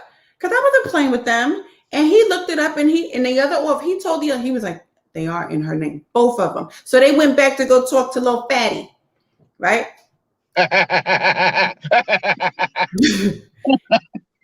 Fatty tells them. Oh my God. Fatty tells them, he says to them, well, the car she's current, because at that point I had my Kia truck. Well, the car she's driving, I gave her $1,200 towards it. I said, and asked Fatty, what car note did he pay? Call this man Fatty. Yeah, that was his name at that point.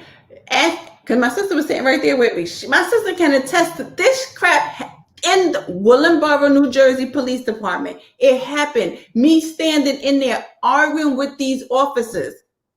And they said, ma'am, where did you park the car? If you do not tell us where you parked the car, we will press charges against you. I said, for what? For stealing my own car? So then he had his.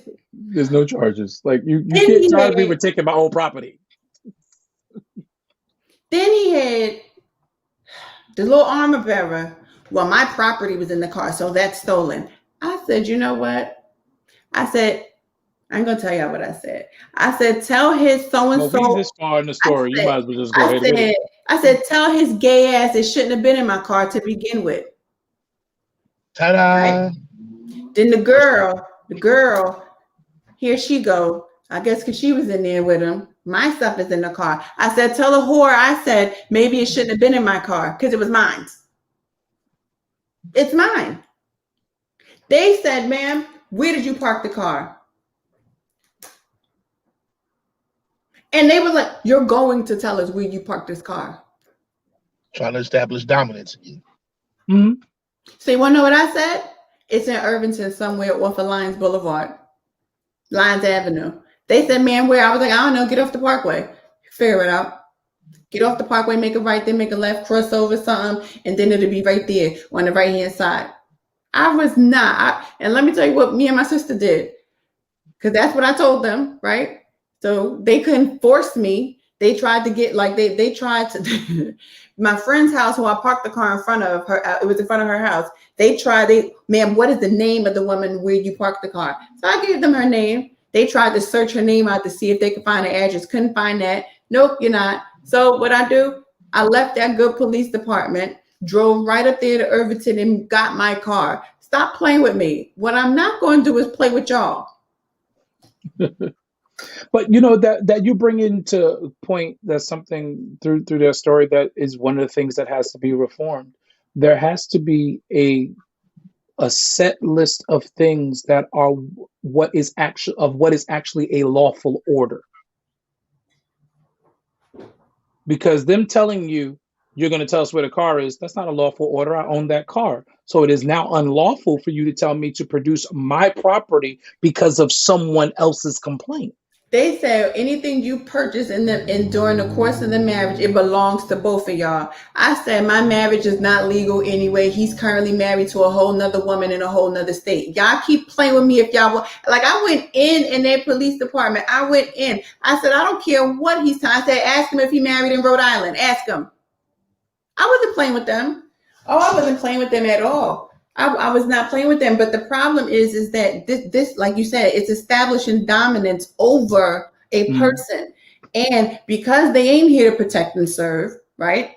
Because that's not what they're here for. I don't have to serve you. I don't have to protect you. Yeah, all right, I'll get this emergency restraining order because it was written in plain English that the nigga threatened my good life. You know what I'm saying? So they had to enact that emergency restraining order. But that was it. That was the only thing. Those cops could care less. And that's why I said, I was like, when that happened, and then and this is the thing. Because when that happened, and then only 3 short weeks thereafter, that man put my head through a car window. Had they taken me seriously when I first said that wouldn't have happened. Mm-hmm. That wouldn't have happened. Because take a person seriously. You know what I'm saying? But they don't. They don't for whatever reason. You've at least got to investigate that complaint at the very least. Especially when you got it in writing.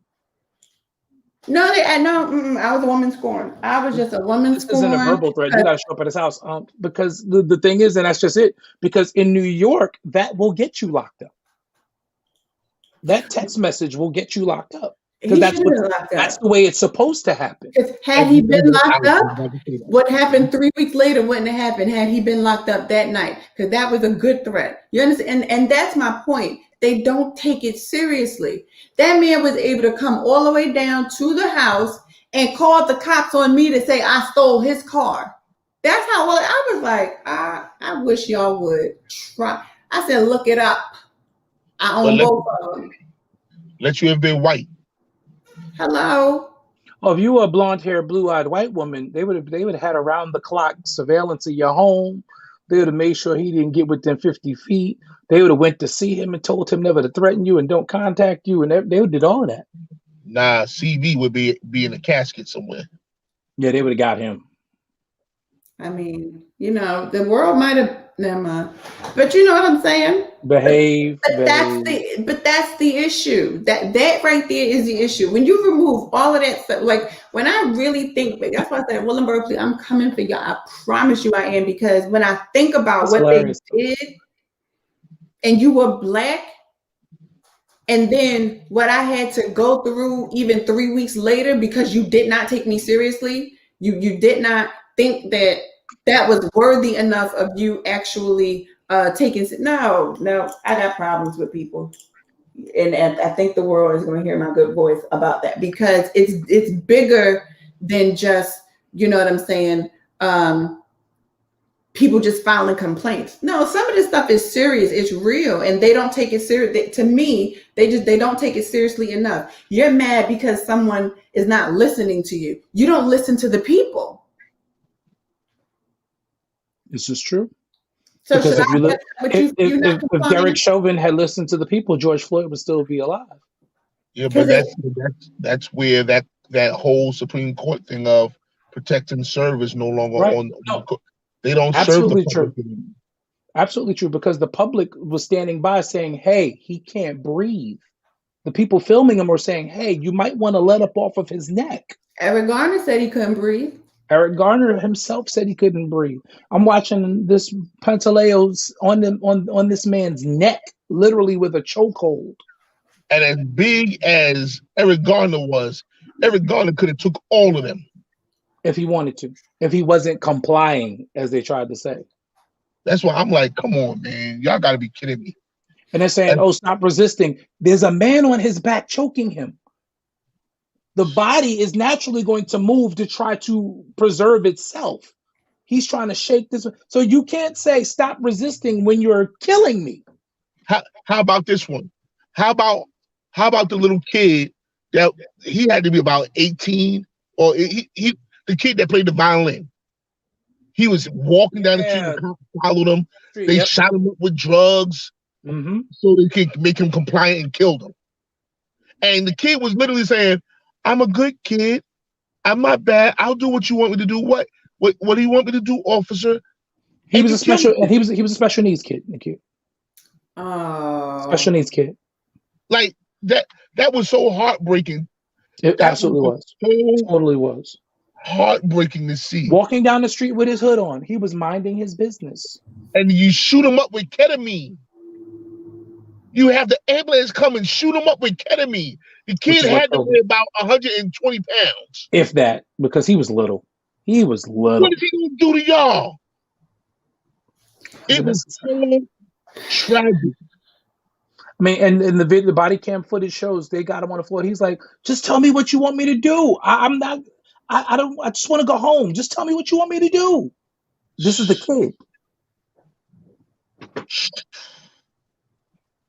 I was telling Kia about Troy Davis. She never heard about the Troy Davis case. Oh. Where the man was they found him innocent and still killed him. Still executed him. Like, come on, man. What does that say about our country? Well, we already know what it says about our country. What it says about this country. Yeah. Right. It's in our country. It damn sure is hilarious. But one of the biggest issues is that, which is why it's so strange. You know, I work with a lot of UK people in the UK. They cannot fathom the way we police over here. Because they don't have their officers don't carry guns. They don't even carry guns. No, most of they don't. And also they don't have as much access to guns the way we have it here. And I saw a lady put commented on something. I shared it on Instagram. She commented on Madonna's post, and Madonna shot back at her, I think. And basically, where the lady, the commentary basically said, you know, we the free people, we're not criminals. Why should we have to, basically be imposed with stricter gun laws, and the criminals just have all access to guns? So then we're not going to be able to have access to guns to protect ourselves against criminals. And I'm like, lady, if you have all of the proper paperwork, you can get a gun. The issue is that there's so many guns in play You don't know which ones are legal. Well, here's the thing. And then, wait, they said they literally just who the hell? I think Biden just signed into an executive order or something like that, where there are certain materials that are used in order to hide illegal guns, right? In order to get the serial numbers off, scrubbed off. Right? That stuff was just freely just being sold. Like there was no regulation surrounding that. Anybody could just walk into a store and buy it. No, if you're going to purchase something like that, we're gonna need some proof here, and we're gonna need to register this to you now. Because at the end of the day, if you are a manufacturer, basically, of illegal guns, now we're gonna know what you're doing. Well, it's actually twofold, because in Virginia, where I live, and because I've done it, I can walk into a gun shop, produce my Virginia driver's license, buy as many guns as I want. Yeah. Go get the solution, get the serial number off the gun. It's now an illegal firearm. Sell it for double the value, and it's now untraceable. Yep. So the laws have to become stricter to where I don't need a license to own a firearm in the state that I live in. Right. I don't need a license. I don't have to go through any fire. Now, I do need it to conceal carry, but if I just wanted to purchase a gun to keep in my home, I could do that. There is such a divide. And the ATF, the Bureau of Alcohol, Tobacco, and Firearms knows about this. There is a pipeline up 95 that runs from North Carolina through Virginia right up to New York, where in Virginia, South Carolina, North Carolina, you can buy a gun with just your driver's license. Do whatever you need to do to it. If you throw it into a trunk of a car, get on 95 and drive north, nobody will ever know that you have a gun in the trunk. So now you've got people who are bringing the guns who have now been made illegal into the north, selling them on the street to the gangs, to the drug dealers, to whomever. And that's what the pipeline is down here where I am. And they know about it. Let me tell you something. I'm not going to shut it down. Let me tell you something. In Virginia, in Richmond. I'm 20 miles from Richmond. Mm-hmm. Two cousins of mine, Angelo and Nigel, they were locked up. They were wanted in 8 states, I think, for gun running. Big business. And they locked them all the way up. All the way up. And this was probably, I think, they got out probably like maybe 5 years ago. I'm like, yo, the gun trafficking and the drug trafficking that happens, we have to realize that these guns don't just come out of osmosis. Oh. The government is funneling, they know it's there. The government is why I said this stuff.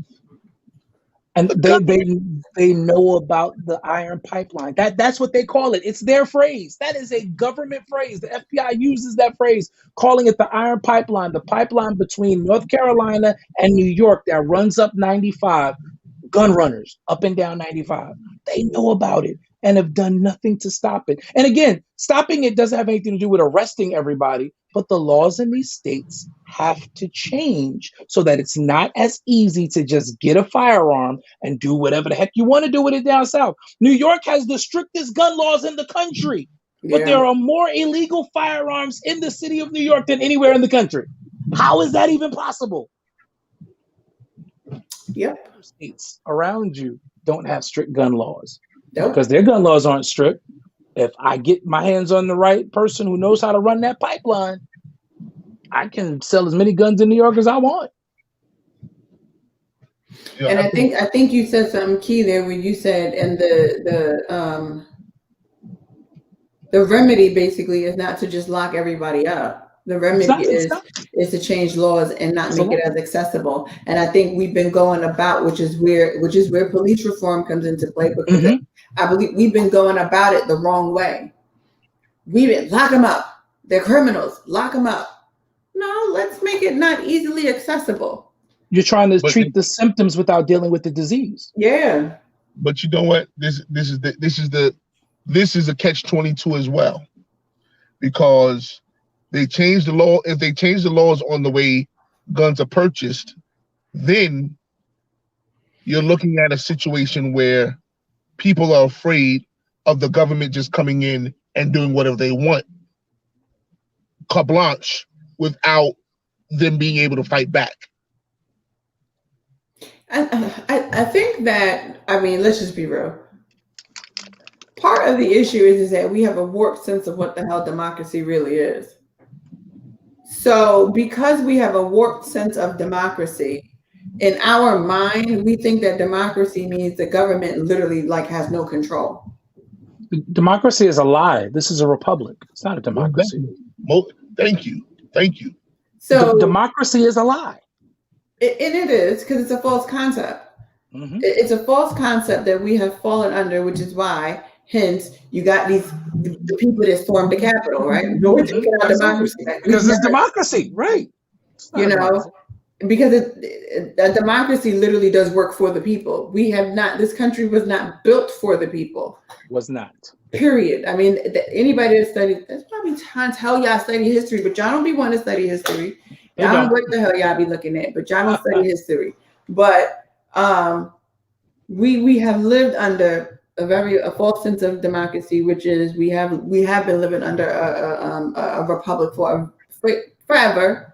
And part of the reason that we have such this, it's like a sense of entitlement, you know, I want my freedom. And then meanwhile, your freedom causes millions to die, but because you get to stay alive and you get to be free and you get to run around here and I want to carry a weapon and I am a hunter and I like guns and I collect guns and this is what we do on our family vacations. This is what we do. No, I'm sorry. There needs to be rules and regulations surrounding that. You're just not going to walk into the Walmart and buy an AK-47, okay, and think that this is okay because y'all like rifles. No. And then the other fact of the matter is, let's just be real, because some of the stuff that is on the streets is military grade. Guess what, military people? Some of y'all are selling your own stuff and you're sitting over here trying to pass it off as if, you know what I'm saying, it's regular. No. Y'all are doing it. Y'all are selling it. How the hell does a military grade weapon get on the street? Government. And let's be real. It's something. This is why I tell y'all got to study history. COINTELPRO was one of the biggest illegal operations that this country allowed under the government, under the guise of intelligence, when really and truly that intelligence was pumping drugs and weapons into the streets, and especially into Black areas. It's African American communities. Yep. Watts, Compton, but y'all don't study Harlem. Yeah. That's the problem is that we don't fully study history, and also truth be told, which is why a lot of these officers running around here, because half y'all only got high school diplomas and you barely ever went to any type of some type of secondary education to learn something. So because of that, you become ignorant of the forces that you actually work with, and it's ignorance is what really keeps us all deaf, dumb, and blind, because a lot of this is really and truly boiling down to you're just dumb because it's a willful ignorance. You're willfully ignorant to learning history and studying what the hell are we talking about. You know what I'm saying? We say police reform, we say prison reform, we say criminal justice reform, but really and truly what we're actually saying is there's some things that just need to be uprooted from the ground. Right? Which really and truly is this Constitution that was never made for all people. It was only made for a specific sector of people, which happened to be white Anglo-Saxon Protestant people. That's what their Constitution was written for. What kind of a nation takes a document that was written 400 years ago and still runs its country by it? This one. Well, and that document has only been amended 25 times. And all 400 years ago, in 400 years, that document has been amended 25 times. Nobody sees something wrong with this. I mean, I do, because I could have sworn there needed to be some more amendments. There should have been at least 1,000 at this point, 1,000,000 at this The point. whole document away at this point. I agree. The whole thing needs to be, but nobody wants to deal with the fact that this the Constitution of this country is what is really is really what needs to be in play and in question. And that's where the reform begins. It's going to take a leader, a president with the cojones, so to speak, to say, listen, I'm going to convene a new Continental Congress. And we are going to take this as a blueprint, and we're going to rewrite the Constitution for the 21st century and beyond. Because, like you said, Nick, this was written initially by white Anglo-Saxon Protestants who were fleeing what they felt listen, it's what it is, that they Protestant pastor saying this, who were fleeing a government that they thought was oppressive. Yes. 400 years ago. That was great for them. All the irony. And so now that same government 400 years later has become the oppressor. Somebody doesn't think it's time to now rethink, look over this document, and bring in people of all faiths, people of all colors, people of all walks of life. Yes, when the Continental Congress, we need blacks, we need whites, we need heterosexuals, we need gays, we need everybody together, because that's what our world looks like now. It doesn't look like what it did 400 years ago. I don't think it's possible, because but it's necessary. It's necessary, but the reason why I don't think it's possible is because America is not even a country anymore. It's a corporation. America is incorporated. Absolutely. America is a corporation, and now that it is, this is the home of the oligarchs. Wow. Yeah. So they don't act. There's a lot of things that should happen governmentally that don't happen because guess what? It won't ever happen. We're not a country anymore. We're a corporation. We are a corporation. And you can see that. And you think about it, you look at the stock market, when you have savings bonds, gold from this country that can be traded, it shows that you are a corporation and no longer a country. So You've got this issue of a republic that is a business. Yeah, the people, we are publicly traded the minute we're born. Absolutely. We're given social security numbers, which are bonds. We are publicly traded. Absolutely true. It goes so deep, and it's like look at the words of the Pledge of Allegiance. They had a saying it as children. I pledge allegiance to the flag of the United States of America. That's the easy part. And to the republic for which it stands. Mm-hmm. One nation. Democracy. One nation. Under God. Indivisible. They said with liberty and justice for all. And then the lie comes in with liberty. But you don't see how that with liberty and justice for all is canceled out by and to the republic for which it stands. I can't pledge my liberty to a republic and be free at the same time. It doesn't work. Impossible. Because your job is to live for the republic. Yo, and what's crazy to me is what's the difference between, there's really not that much difference between the republic and communism. Don't tell people that. They'll swear it is. Of course, they'll swear it is, bruh. But we want to swear it is. It's really not that much of a difference. Just using different words. You know, the semantics that America plays with. It's the legalese that they hide behind. Absolutely. You know, this is why we have a two-party system, and you've got Republicans and Democrats, and anyone else who tries to put something together that either falls down the middle or something that is totally different from those two things gets shot down and won't ever have mainstream success, because it's all about protecting the republic. That was one of the reasons why I used to love the old Kerry Washington TV show Scandal.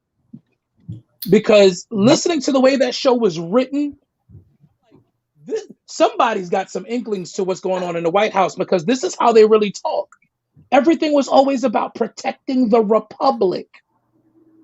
And if it meant someone had to die to protect the Republic, if it meant the newly, what was that last season, the newly elected president got assassinated to protect the Republic because Frankie wasn't going to be good for the country and where they were trying to get to. This is what we live in for real.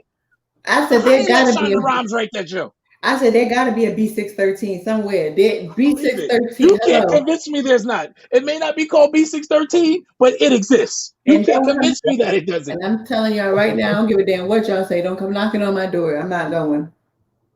Listen, Jamel and I will tell you, there are times where we had conversations outside my house in New York, and we're just talking, and then all of a sudden helicopters would be flying over us. No lie. No cap. Standing in front of my building in Brooklyn, just having conversations like this, and all of a sudden helicopters are appearing.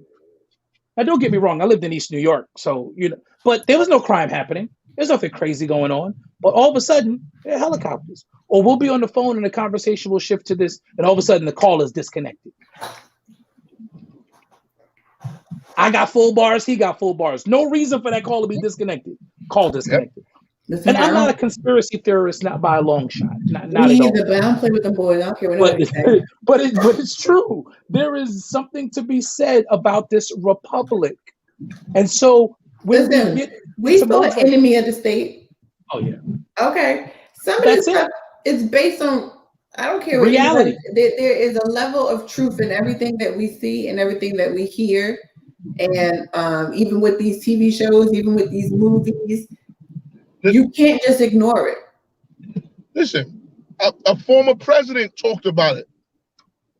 JFK himself said that there is a shadow government. Yep. He lost his head. Straight blew it off. He lost his head for it. There is a shadow government. There is a government at work. Within. I'm like, there is a command, and he does run B613.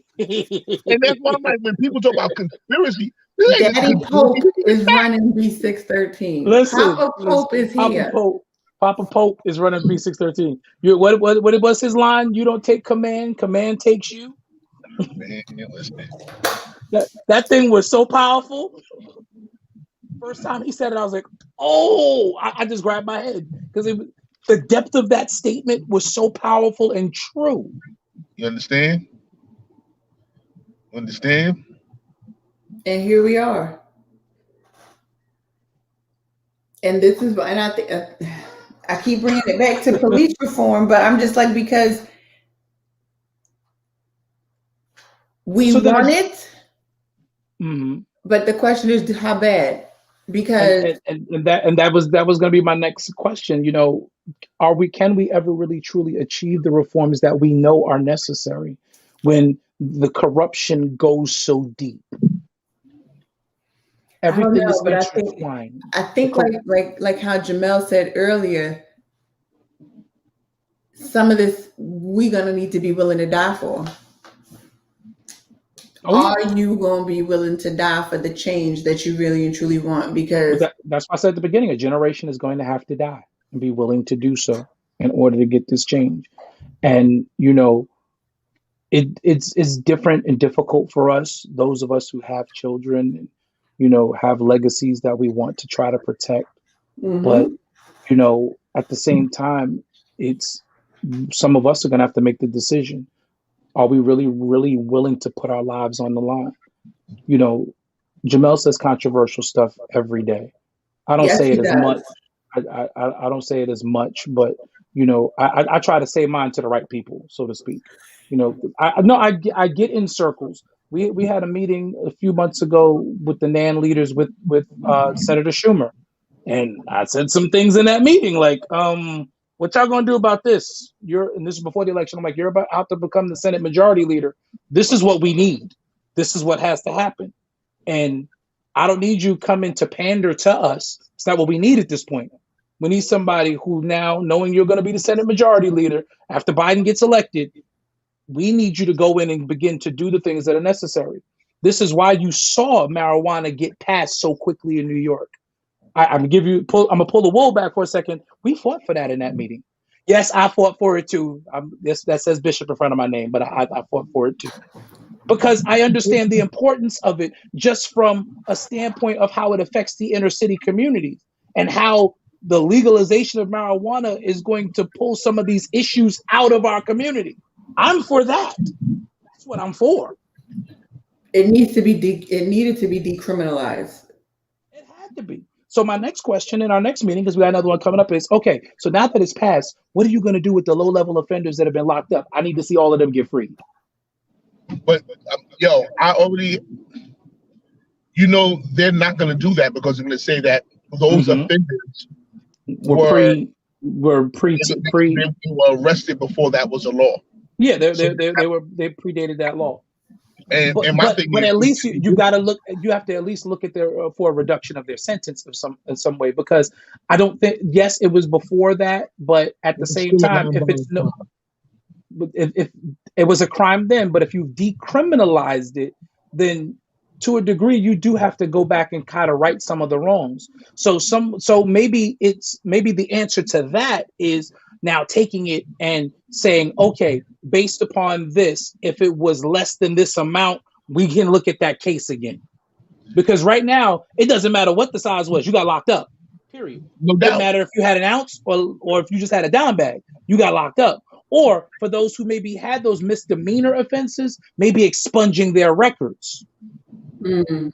See, but that's why. So that's because if we've decriminalized it, and I ended up with a misdemeanor, and I can't get a job now because this is on my record, because I had 2 dime sacks, and it's affecting the rest of my life. But weed is no longer illegal. Why should this hurt me for the rest of my life? I was smoking it. I agree 100% with you, and my thing is, I agree even more so because these were non-violent offenses. That's correct. Yes. So it's like but the problem is now you have these people sitting in jail who have to do criminal things to survive. And now stuff is on their record that would not have been on their record. That would have not have been on their record. Exactly. So that's what I'm looking for now with the decriminalization. I'm looking for lower level nonviolent offenses to be expunged. Give these people a second chance. Man. Now, if that's not all they did, that's different. I mean, listen, you can't listen. Can't win them you all. did more than that. I can't help you with everything. Right. But for those that is the only charge and it's affecting their livelihood, throw it away. Yeah. I think everything that everyone is doing as a collective, as it's like we're slowly trying to chip away at this huge mountain, because it's huge, and we might not see it in our lifetime. The next generation literally might not see it in theirs. But as long as we continue the fight and the chip, you know what I'm saying? That's the only way, because at the end of the day, they're not going to rewrite the entire Constitution. They don't want to. But and the reason that they don't want to is because it benefits them. The way it is written, it is beneficial. So anytime something is benefiting you, you don't want change. So now we have to figure out a way to enact it differently. And it's going to come at like doing what you're doing, enacting these chips away at this mountain until we get it all the way down to the point where now this whole mountain has been removed, because now we done chipped away at it. And I think that's our call to action. As a people, we need to join forces at chipping away at this. I agree. I want to say I agree. I really do. Deep in my heart, I do believe. But we shall overcome. But even when we start chipping away, this is what they do. They make sure that as you're chipping away, Yeah, they They're added on. formulating plans that, okay, look, this is where it's headed. So what we'll do, we'll form something around it so that we can control it. That's what's happening in Georgia with the new voter suppression. Oh, well, yeah. And it happened. We finally tore that thing down, and they're like, "Wait, they put that black preacher in there, and took the Senate. Oh, wait, we got to fix this." And that's what happened. And here we are. But the good thing I am seeing from that is I'm seeing big businesses. Like I applaud Major League Baseball for what they did. The Major League Baseball All-Star game was scheduled to be played in Atlanta in July, and they said, "Oh, voter suppression? No, we're moving our game." And people are upset about it. Other billionaires and one of the other owners is very upset about it from Texas. But it was the right thing to do. We're not going to support a state that is willfully and willingly going to create the new Jim Crow. I mean, Will Smith, they were scheduled to shoot his movie. Mm-hmm. Yeah. Pulled that out. I'm waiting to see what Tyler Perry does. His studio is there. And I know it could be kind of difficult, because you kind of put roots there, but especially where it comes to his influence in Black America in terms of film, he needs to do something to where he puts Georgia on notice. It needs to happen. And we're in a place, especially now with the BETs of the world, because Georgia started welcoming in all of these African-American studios and performers because of the tax breaks they were giving. So a lot of movies and TV shows are now shot in Georgia. Hollywood needs to move, or at least Black Hollywood needs to pack up, or at least shut down shop in Georgia and say, "Hey, we're generating your revenue. This is what you're going to do. We're not going to generate. We're going back to New York. We're going back to Los Angeles. We're going to go back, or we're going to find a whole nother place to where we can go and set up shop that's not going to do this, because it has to become a place. We've got to hit them with and what they value, and they value money. Mm-hmm. These states value money. They realize that these tax breaks afford them jobs. These politicians want to give these tax breaks because it makes them look good to their constituents. Because if businesses come and build and create jobs, then it enables them to get reelected so they can keep their job for another term. But if these same lawmakers are going to turn around and make it impossible for those same people that they're trying to give jobs to be able to vote freely in an election, then those jobs have to come out of Georgia. That has to happen. See, and I think, and that's the trickle down effect, right? Because the truth of the matter is, and like one of my uncles, those big movie sets down there in Georgia, when they come, that's how he makes his money, right? So now you're affecting the people. You're affecting the people two ways: voter suppression, and now you're affecting their ability to maintain their livelihood. That's my issue with all of this. Like when I saw it, and Major League Baseball, I was like, okay. And then when I saw like the movie, and I'm like, this right here directly affects my own family. Right. Why? Because now you're affecting people's ability to survive. And so now what do we have? What will that drive? And why? Because the governor is butthurt. You understand? Because that's what it boils down to, you being butthurt, And this is what happens when you, truth be told, had he not been allowed to steal the election away from Stacey Abrams from the beginning, we wouldn't be here. But because this was allowed, you know what I'm saying? And then, he went through his little rift and tiff with other people. And then, now, because Georgia turned blue, now I got to prove a point. But what do you think that point is really proving? And that's we live in a society that feels that it needs to retaliate. Period. Mm-hmm. We live, and especially within the government. The government is highly retaliatory, and it's and this is the issue. The police force retaliates. The damn court system retaliates. These judges retaliate. These presidents, everything that we do all boils down to, you piss me off, and now I'm about to shoot back. And whichever way I shoot back, depending upon which side of the coin you want, is how you're going to be affected. That's how you're going to be affected. Mm-hmm. And that is our biggest issue is that's how we live. We live in a retaliatory society, and no one fully grasps the bigger picture on everyone that becomes affected. So now you got the governor down there mad about jobs. Well, sir, people want to have the right to vote. So guess what? Give the people their free right to vote. Stop trying to suppress votes. Stop trying to act like you're doing something that is oh so great. Then on top of that, you had 2 Black women arrested. Like, let's really talk about what is going on here. And that was justified? No. And it's so much deeper. And that's why I said I wanted to have this conversation about even, police reform, criminal justice reform, all these reforms, because the truth of the matter is that half of us don't know nothing about it. We don't read about it. We don't research about it. We hear things on TV and that's as far as it goes. But this is a deep-rooted issue. Very.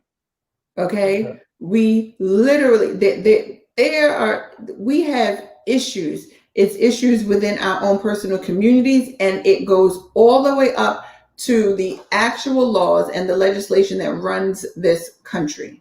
Absolutely. And until we are fully aware and until we start really making some noise about this stuff, man, there are going to be so many more Dante Rice, George Floyd, Tamir Rice, Trayvon Martin, who would you say, Troy Davis.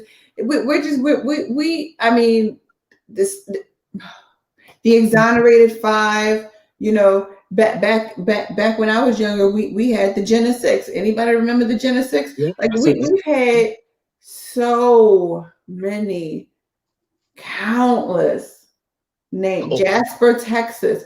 We've had so many that we can barely remember. You know what I'm saying? Because it's so much. And there comes a point in time now where we really just need to band together and say, all right, we're going to have this revolution and we're going to do it now. I saw there's this apostle guy. He was on Instagram and he was like, you know what? I know I'm an apostle, but I might lose, they always throw that candy. I might lose some followers. Let me just put this out there. I don't like when y'all say that because it irks my whole soul, but whatever. I get it. She a preacher. She a whole pastor, Wayne. I know. I'm not paying Nakia no more right now. Okay. You one of us. I wasn't talking about y'all. I'm talking them. I know you. I'm just saying we all in the same boat. I'm just saying we all in the same boat. Them ones.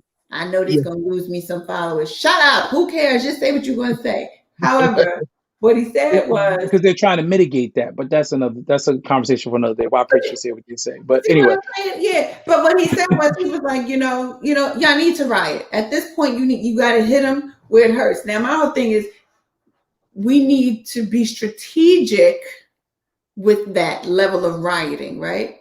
We ain't talking about rioting Walmart and the Dollar General. Right. Okay. I'm honestly, I'm not even talking about rioting Gucci. Me either.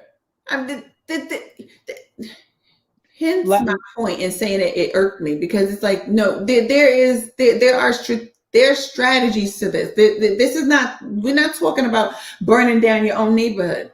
That's not it. Last year during the whole defund the police uprising in New York, during everything that was going on, Tony Herbert and I organized a rally where we showed up at the Speaker of the City Council's office and assembled about 150 Black men in suits outside her office. And that's the type of rioting we're talking about. Yes. We didn't call it. We had a police escort from the Barclays Center to the offices. Like, okay, we're going over here and we're going to make a whole bunch of noise until you see us, hear us, and you know what's going on. Your day is going to be horrible because these bunch of Black men is out here making noise. And I agree. These are the strategies that we have to use in order to be effective at our gatherings. That was one of the things I found last year. And, I started out, and Jamel knows this, I started out very zealous about being out in the streets. But then I realized there wasn't a lot of rhyme or reason. And I had to stress to one group one day. My boy Dre Rumble was with me that day. There was a young man that had organized the group. And I had to stop and tell him, like, listen, you're out here doing all of this, but you got to remember, you got people like me who actually have a seat at the table. So you need to get with me so we can strategize your efforts out here so that when what you do gets me to the table, I can communicate what you need and you don't look crazy. Right. And the young man got upset at first because I was just trying to tell him, listen, what are we rallying about? Just running around doing chants. That's not doing anything. What is this going to do? What is the goal? What is the end game? If there's no end game, it's even the scripture says bodily exercise profits little. We've got to have a goal. And so just aimlessly protesting is important. Aimlessly protesting means nothing.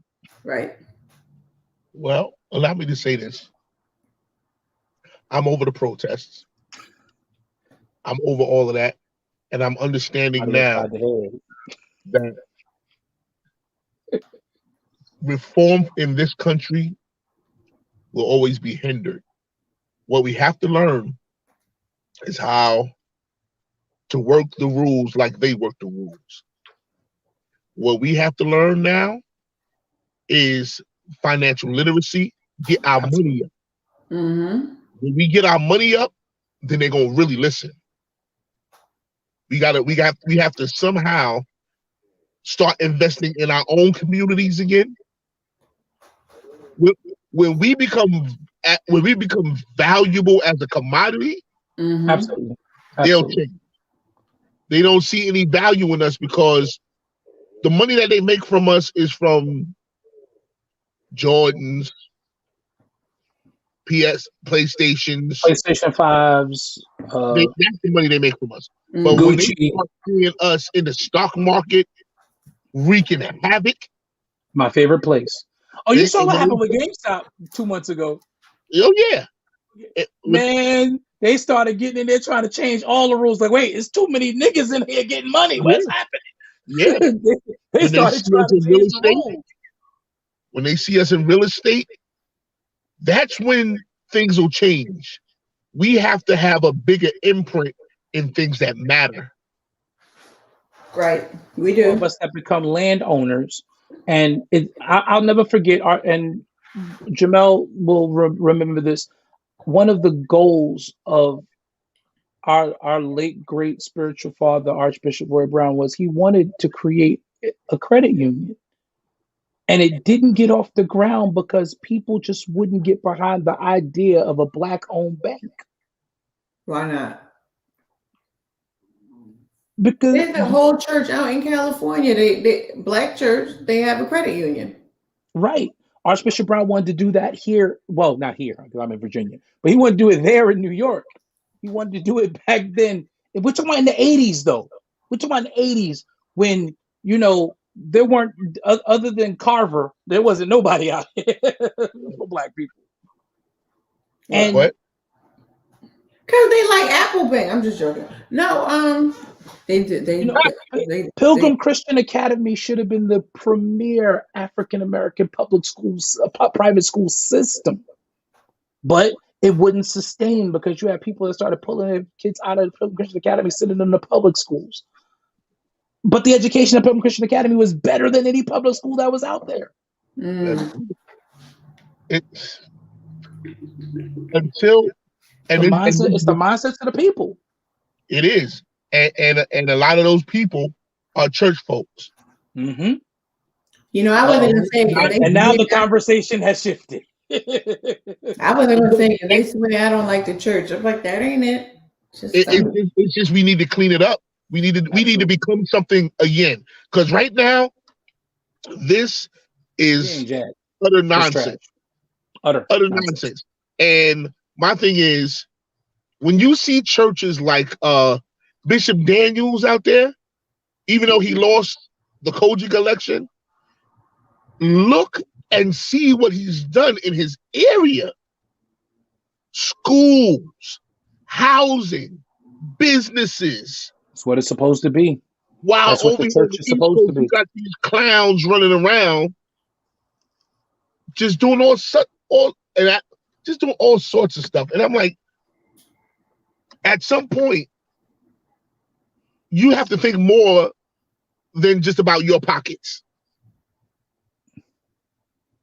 You driving around in a BMW, in a Rolls Royce, in a Phantom, Mm-hmm. all of this, while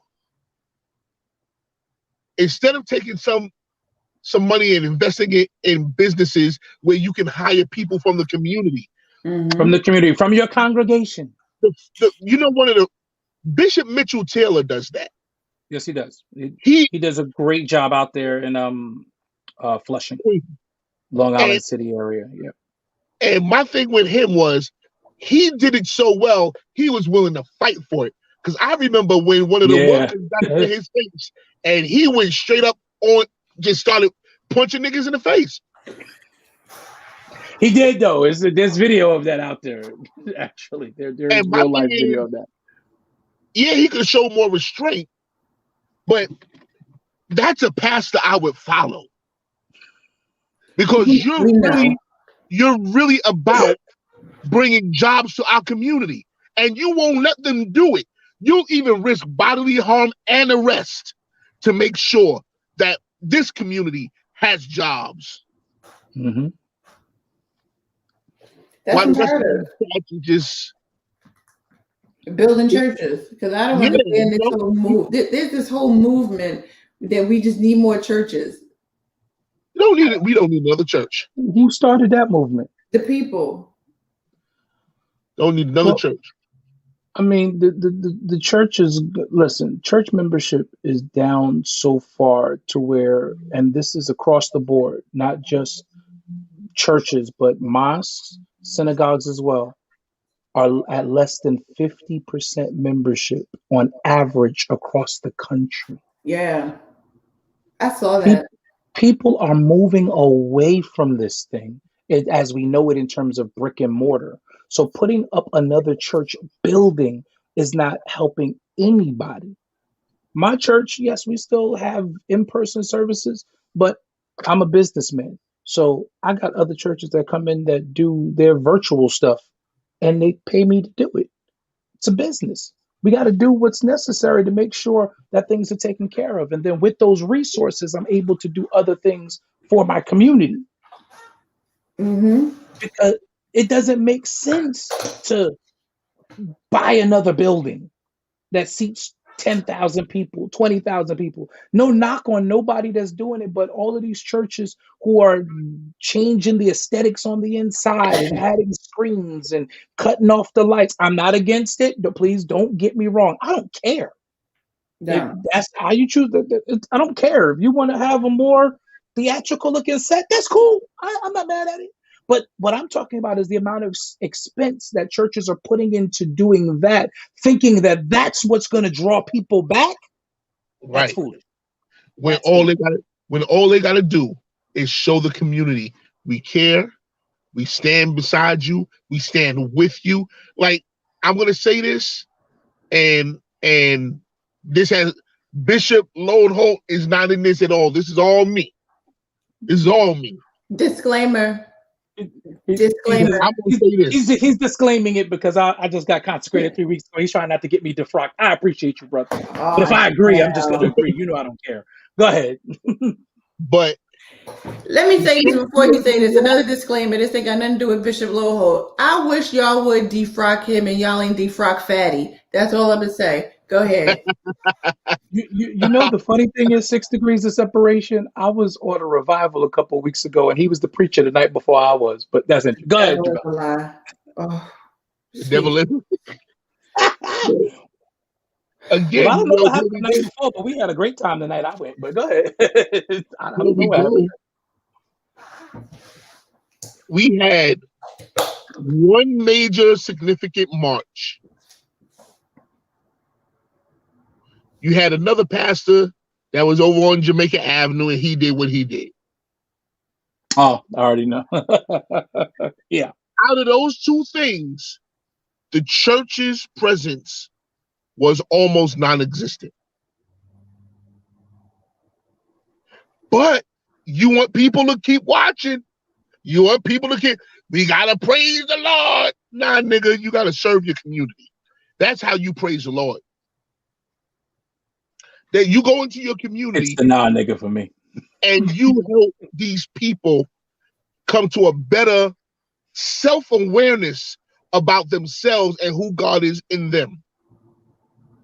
And part of doing that, you don't have to put a disclaimer on that. Me and you've been saying this for years. Yeah, no doubt. But I haven't changed my stance on that. I haven't changed my stance on that. It's never gonna change. God. My thing is, we can't show up. First of all, show up after all the real work been done, and then have a march when everything's cooling off, and then don't do nothing else. I love these preachers that we're talking about. Very close to my family. But the truth of the matter is, we out here consecrating people, and this is no shade to you, brother. You know that. You think I'm offended by that? No, I'm just saying, because people are crazy. But we out here consecrating people. Ain't nobody getting in between our relationships. So you forget about that. Go on. Consecrating people in a time where our communities are in dire need of some leadership. The community is in need of leadership, right? Right. And we're talking about reform. Besides Bishop Seabrooks and his conglomerate, the United Clergy Coalition.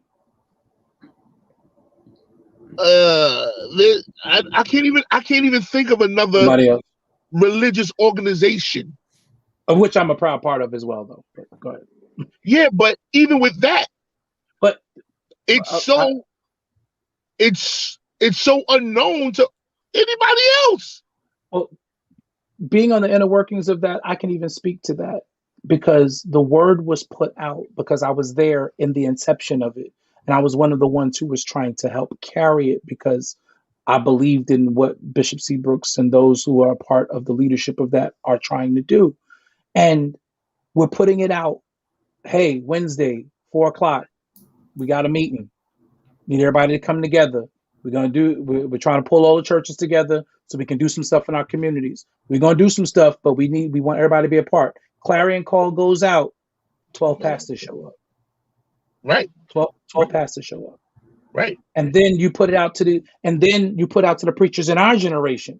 And because of the 12 that show up, they're all in Seabrook's generation. So Seabrook turns to me, Loadholt, what's going on with your generation? Why aren't more of them here? Well, let me find out. So we reach out to some of the pastors in my generation, including the one in Queens that had his own march.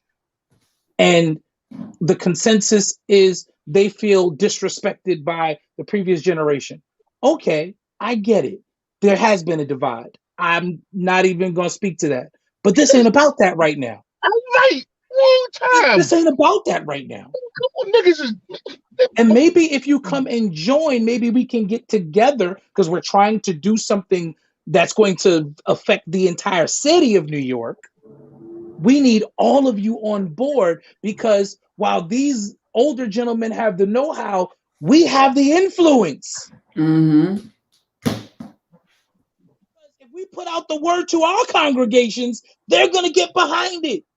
So if my friend in Queens has 200 people and my other friend here in Brooklyn has another 200 people, and our friend in Brooklyn, if he says it, they're all coming. Yep. And in Queens. And our friend in Queens, if he says it, they're all coming. You've got to look past yourself in that moment and your agenda and say, I've got an opportunity. You know what? I'm going to go there. Because a lot of them in our generation, whether they'll admit it or not, are ego-driven. Hey, stupid, this is the best way to serve your ego. Because if you become a catalyst of this, your legacy will live forever as a catalyst of one of the greatest movements ever. But you don't see it that way because you're trying to build a church legacy and not a world legacy. You want to be strategic in that way. I'll be sending you an offering. Bishop. Hallelujah. But that's How what is- Right. Because Nakia was looking at me like, oh, okay, yeah. Because really, Cause see, when I be telling the truth, folks get mad. So I gotta let people who they really feel is saved tell the truth. So go ahead, cause they swear. Oh, they don't think I'm saved. I'm sorry. They don't even let me come preach in their pulpits. So I never forget my friend gonna ask me, "Well, Nakia, when was the last time you preached?" I was like, "You know damn well." listen, tell them You you preach every time you get on this live, you preaching. Because that's what it is. I mean, I study homiletics, I study hermeneutics, and then I studied the Bible. And what they did in the Bible is nothing what they teach us in Bible school. you better believe right it. about it. You right about that. So this is preaching. What's happening right now? This is preaching. They sure wasn't holding their ear talking about saying yeah. They wasn't doing that.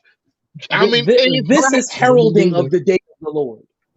Wasn't doing it. The Lord brought about reform. The Lord brought about change. The day of the Lord heralded a paradigm shift and a change of the guard. This is preaching. I'm shutting up. Let me stop. Y'all heard the bishop. Okay, Yep. so come for my platform one more time, and I'm gonna get the bishop after y'll. Oh, I got your back. You ain't even got to say the word. They better not come for you if I'm around. Period. See? See what happens when you're not part of the man-made church and you get the real bishop? See what I'm saying? This what I'm talking about. Y'all want to keep following these little? I don't know what y'all follow. I can't do it. My nerves is bad.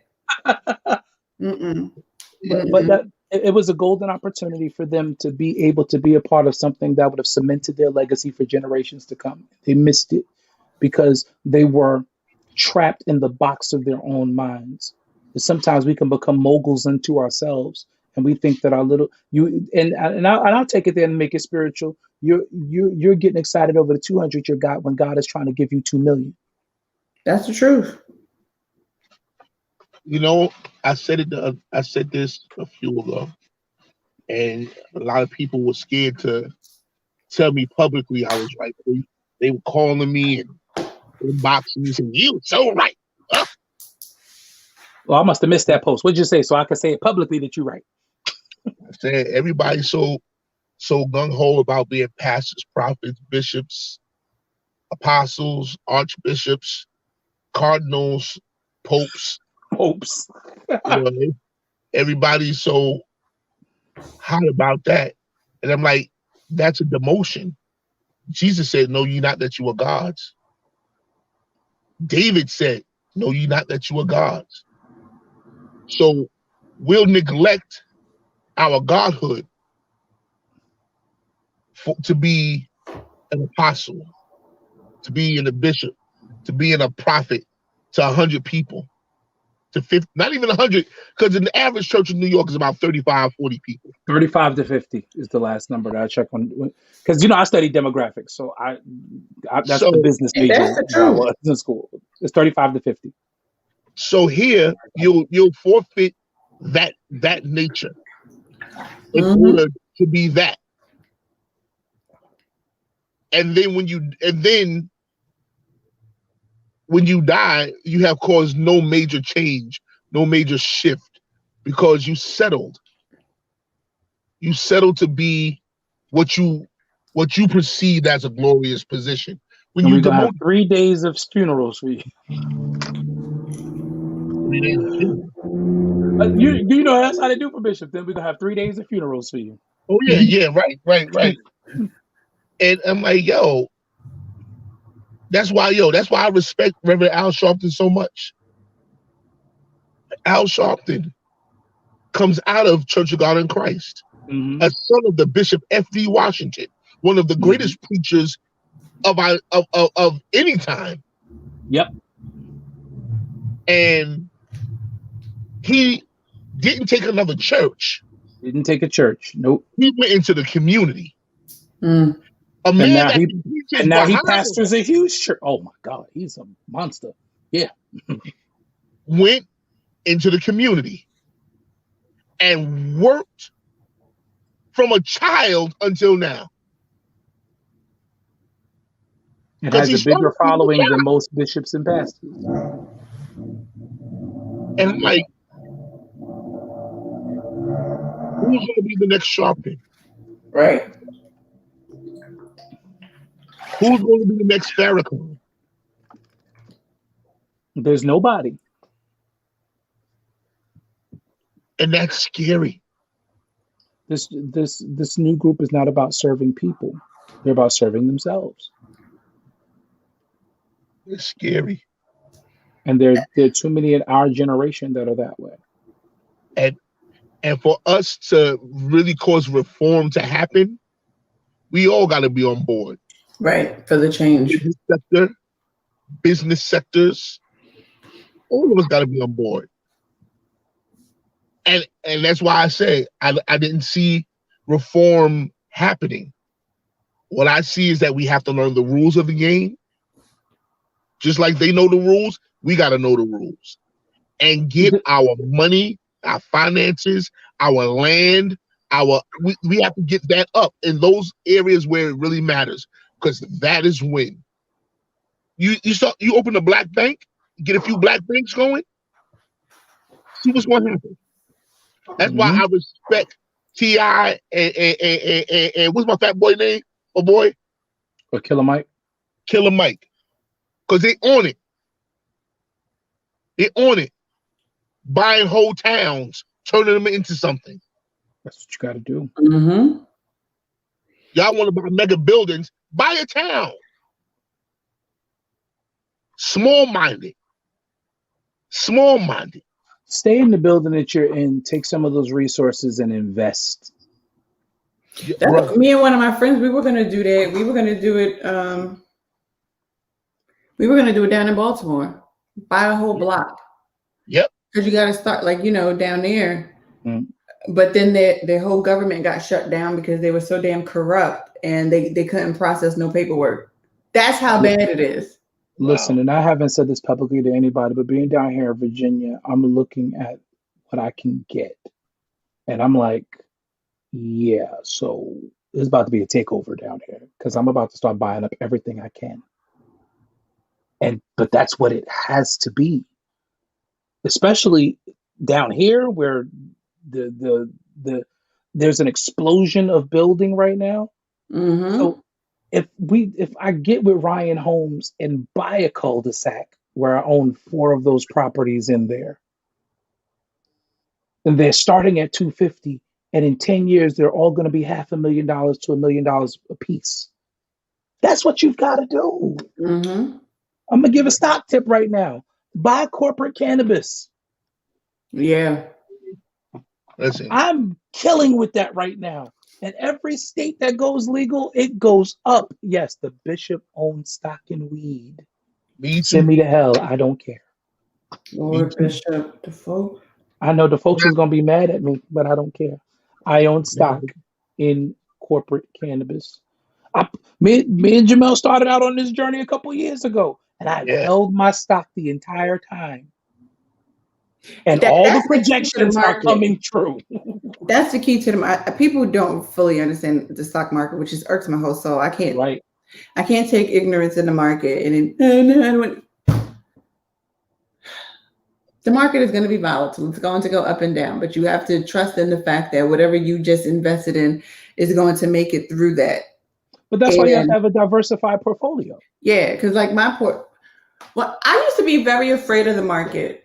And I was one of the worst probably investors you probably could ever meet, because I was like, you know what? I don't understand this crap. So everything's going to stay stable. I don't care. I don't want to earn anything. And then I finally realized just exactly how dumb that was, right? Because you end up dumb, just ignorant. You didn't know. It's okay. I know better now, don't you? My mother's a risk manager. I tried to save you. Never mind. You did. It's okay. I can admit that. My mother's a risk manager. My dad worked in banking for years. Like, there was no need for me to be afraid. You didn't have no excuse. Never mind. I really didn't. Like, at all. Like, I grew up around traders, so it literally made absolutely no sense. But it was my own willful ignorance, which is dumb, because I did not want to fully understand how to diversify. And then once I started doing, and now when I look, I'm like, man, you know how much money you could have had if you would have just did this the right way the first time? The first time. Mm-hmm. Like when I was 20 years old, entering the market and just too afraid to move, too afraid to go up, down, side to side. Listen, no. And so now I tell everybody, listen, one of the best things you could do is get into this market. And, you know, especially now, this is the time. Yeah, now definitely is the time to truly enter into the market. Now is the real time. And the truth of the matter is, if you're not well versed in it or whatever the case may be, there definitely are some real legitimate financial planners and financial advisors that can really help a person to really begin to understand. And it just, you can always start off small. I mean, right. We spend $300, $1,000, $2,000 shoes, bags on nothing. Vacations. I don't spend that on vacations, but you're right. Well, some people do. I don't either, but some people do. Some people do. I'm not even gonna front. I look for every discount I can get on a vacation. Listen, as you should. I don't believe in paying full price for nothing. I am a Jew. I don't even maybe want to say it in front. I don't think anybody should pay full price for anything. For nothing. I see. We are kindred spirits. Yeah, I totally agree.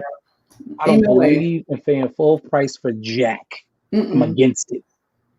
If it's my friends are sale and clearance. What I'm shopping. Those are my friends. Sale and clearance. Sale, clearance, consignment, all of that works for me. All of that works. And listen, my grandmother taught me how to shop thrift stores. I know. I don't care what none of these people say. Y'all say do some couponing. My wife found a place down here where I can get kids clothes once a month because they do the consignment thing where they rent out for a weekend and just sell off everything. I said, they used to do that in New York. There's a place in Richmond that does that. Okay, we're going there for the kids' clothes. Like this is what we gotta do. I'm not paying full price for nothing. I mean, and the truth of the matter is, and then when you do that, and then you look at your investments and you look at your strategy, and then you say, okay, well, you know what? Now I'm able to do X, Y, and Z. Right? Like now, like you said, you got people like Killer Mike and then they buying up whole towns and stuff like that. Other people, whatchamacallit, don't TD Jakes have an island that they was going on, getting in trouble on like 2 years ago? A whole island or Tyler Perry Island. Somebody got an island. They got islands and stuff. Like you can literally buy an island. I saw it on International House Hunters. You can buy islands. Mm-hmm. I've seen it. Mm-hmm. So, there's so much that we could actually do. I'm a firm believer in recreating and rebuilding the Black Wall Street. I believe that we never, once it burnt down, we should have rebuilt then. And I said, well, I just like people. You just let it go. Yeah, but stop doing that. Because it was an intimidation tactic, and we allowed it to work. It was like, no, we don't want you to have anything, so therefore you're not going to have it. So we're going to burn it down, and you're not going to rebuild it. I'm telling you, you're not going to rebuild it, and we didn't. And we didn't rebuild it, and we just allowed ourselves to integrate into a economic structure that was never for us. And I think that if we would have kept it where we did have our own towns, where we did have our own schools, where we did have our own businesses, where we did have our own Wall Street, it would have been much better. Because one of the things and this is where I think Dr. Martin Luther King, he began to change towards the end. I do not believe that anyone should ever, I don't care who you are, you should never integrate into a society, into a culture, into a country, and you don't have economic power. And one of the things and one of the things that and one of the things that I think that have hindered us the most is the fact that the way we integrated was so wrong because we did not integrate with our own economic power. If we would have had our own, it was like we shall overcome. We sang that all the way to the so-called Capitol, right? And we're still trying to overcome because one of the things that they had that we did not have was the full backing and support of an economy. So we wanted equality within an economic system that said, no, you're not equal. And that's the problem. Right. And economy will make you equal. Just ask the Jewish faith, because Yeah, they have managed to not integrate on a lot of levels. They have not integrated at all, heck but yet no. maintain such great economic power to where it's just not even funny. They Yeah, but control government, and they're not even integrated, They and they drive can the yeah, control government. policy and no, they're not, not integrated. But then they've also figured out a way to work within this governmental structure to Right. gain. and that's what I'm saying. If we learn how to play the game, and not only that, think about it. In every area of our government, judicial, executive, every branch, whatever branch, legislative, every branch, you have Jewish representation Yep. in powerful positions. Very powerful. Yep. How the heck did To we not? the- You know, so when we do that, when we learn to play the game like that, when we learn how Jewish people can hate each other, but when they see a business deal, they'll get together. Listen, we ain't too good with each other, but we need to buy this property. And and that's the thing that has killed me about our people, because we will let a good business deal go because we don't, air quotes, like the person. Hmm. Right. I ain't gotta like you to get money with you. Yes, But if we they do. ain't talking to trust, Something is off with your spirit. I don't like the spirit you had. What? Do you like this money though? I might not like you, but I have to trust you.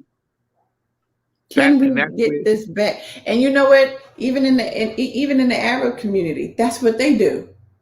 yep. Mm-hmm. That's all right, Black folks. Let me say that we're gonna get Honestly, tired. in the Jewish community to do it. I know a few Jews that I've gotten to know very well, and they'll say, "Oh, I hate him. He's a this." They cuss in Yiddish, and it's hilarious. I laugh at it, but they'll do business with the person and make millions together. Then the person leaves Because the room. I can't stand him. right, They but get money. you know why? Because they trust. One thing they do, I might not like you, but I They trust that you want to get money and build our community just like I do. And not for nothing, most of them, they fear God for real. So they're going to be on the up and up on the business side, because they don't believe Oh, that yeah. God will bless them if they don't do it right. Well, Yep. we know our issue with that.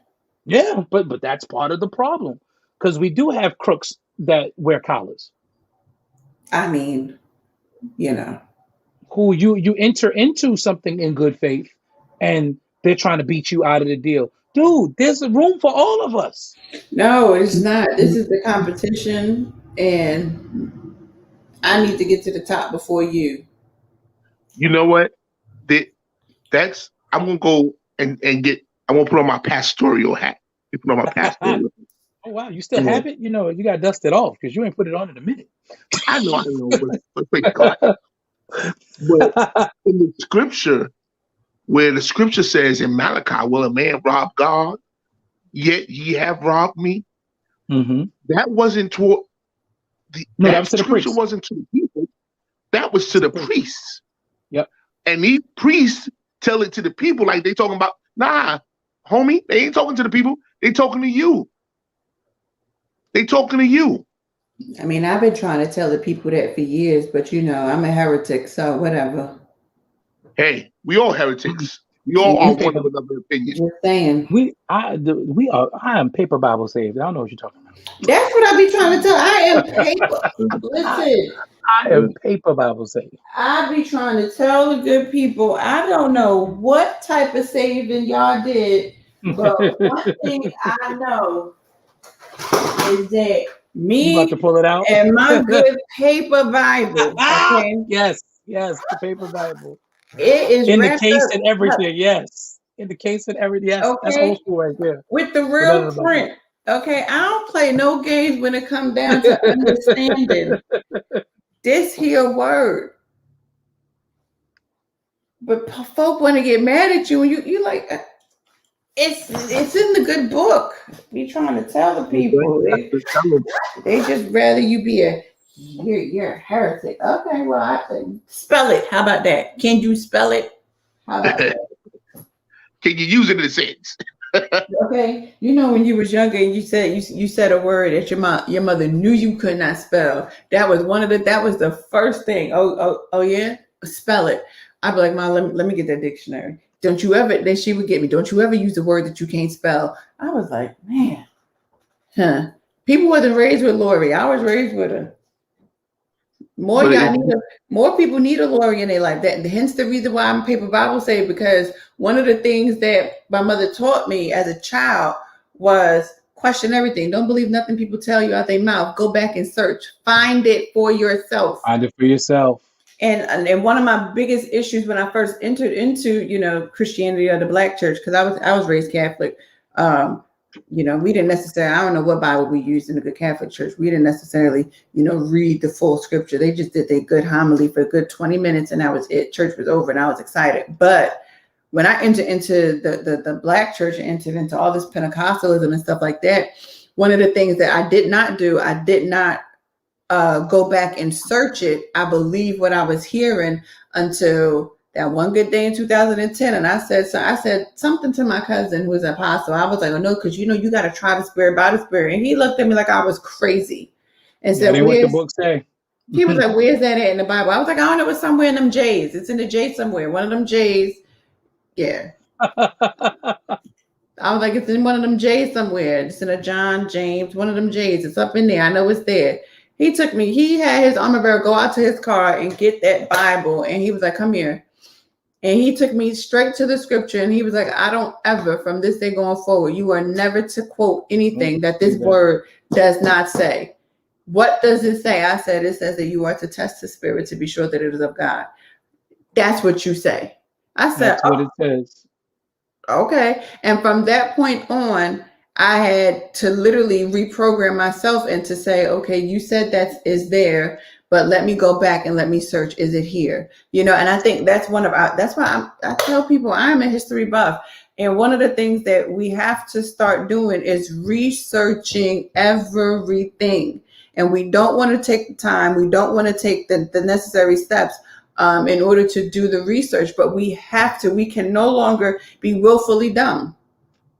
Because that's what we've become. We've become willfully dumb. And then we wonder why we're in the situations and we're in the state that we are in. Black America is in a state, and we don't want to believe that we are in the state because in our mind, well, I'm free. No, you're not. You're not. You're not. You have been enslaved in your mind for years. Okay. Jamel talked about it earlier when he brought up the psychological warfare. Psychological warfare is a war on your mind and the psychology of how you view you and how you view others and what happens around you. So therefore, absolutely, if I am in a psychological war and my mind is being altered and or controlled by situations and circumstances that I am seeing, and I am conditioned to believe it one way, then the only way how you can break that is by doing a complete reprogramming. And half of us don't want to be reprogrammed because that would take a certain level of information that we don't want to go out and seek. We just want everything to just be told to us. And at the end of the day, nothing is going to be told to us. And what we see on these televisions, what we hear on these radios, that's not even where it's at. A lot of this is going to come into play from people literally searching and seeking out information. And truth of the matter is becoming like the walking constitution. You're going to have to begin to use those words against them that are trying to oppress you, because we are truly in an oppressive study state. To know it. Absolutely. Yeah. You got to know your rights, know what you can and what you can't do, what is constituted. That was one of the great things about the Black Panther Party. They knew the law, all of them, and forwards. And when you had to go through training to learn it. You had to. And then this is where the problem lies, especially in the Black church. Because like you said, we're creatures of people tell us something that feels good, tell us something that sounds good, and we're going to run with that. So nobody searches the scriptures for themselves. There needs to be a return to the Berean mindset, searching the scriptures so that you know what the heck is going on here, how it applies to you, what promises are yours. I was telling somebody the other week, Like, listen, some of the promises that are in the Bible are not for you. So you can't lay claim on them. They don't belong to you. You can't tell the people that because they swear. I mean, because I'm naming and claiming. First of all, that's an erroneous doctrine. That's number one. Number two, who was God talking to when he said this? Israel. Okay, so why do you think that what applied in Deuteronomy applies to you now? You cannot. You can't. There is such an open debate concerning that within the church world, within the structure right now. Anyway, and it's because it's been taught wrong for so long that there's a way to teach that where people will begin to understand that yes, there is context. Yes, there is an audience in the Bible. And yes, do we like to apply things to today? Yes. I'm actually reading a whole book on that right now. Yeah, because sometimes the application has just been wrong. I'm sorry, like it's just been off and wrong, and you need to be able to know how to trace history and bring it forward, but we just don't like to do that. And I think that's just one of the biggest issues is the fact that we're just willfully dumb. That's all. And I don't care who gets mad at it. You're just willfully dumb because you refuse to actually study, and that's a shame on your own self and your own mind. But that's why we've left the era. And I'm not even talking about in secular circles, but in spiritual circles, in church functions, we've left the era of the pastor and we've entered the era of the influencer.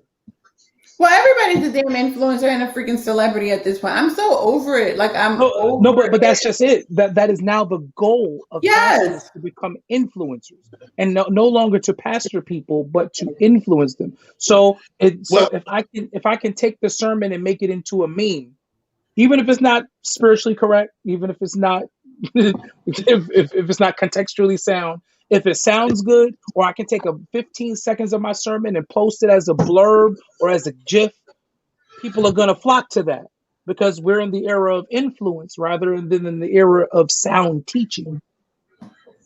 Yeah, but you know what? You can't be a pastor, not a real pastor, without being an influencer. No. Don't misunderstand me. I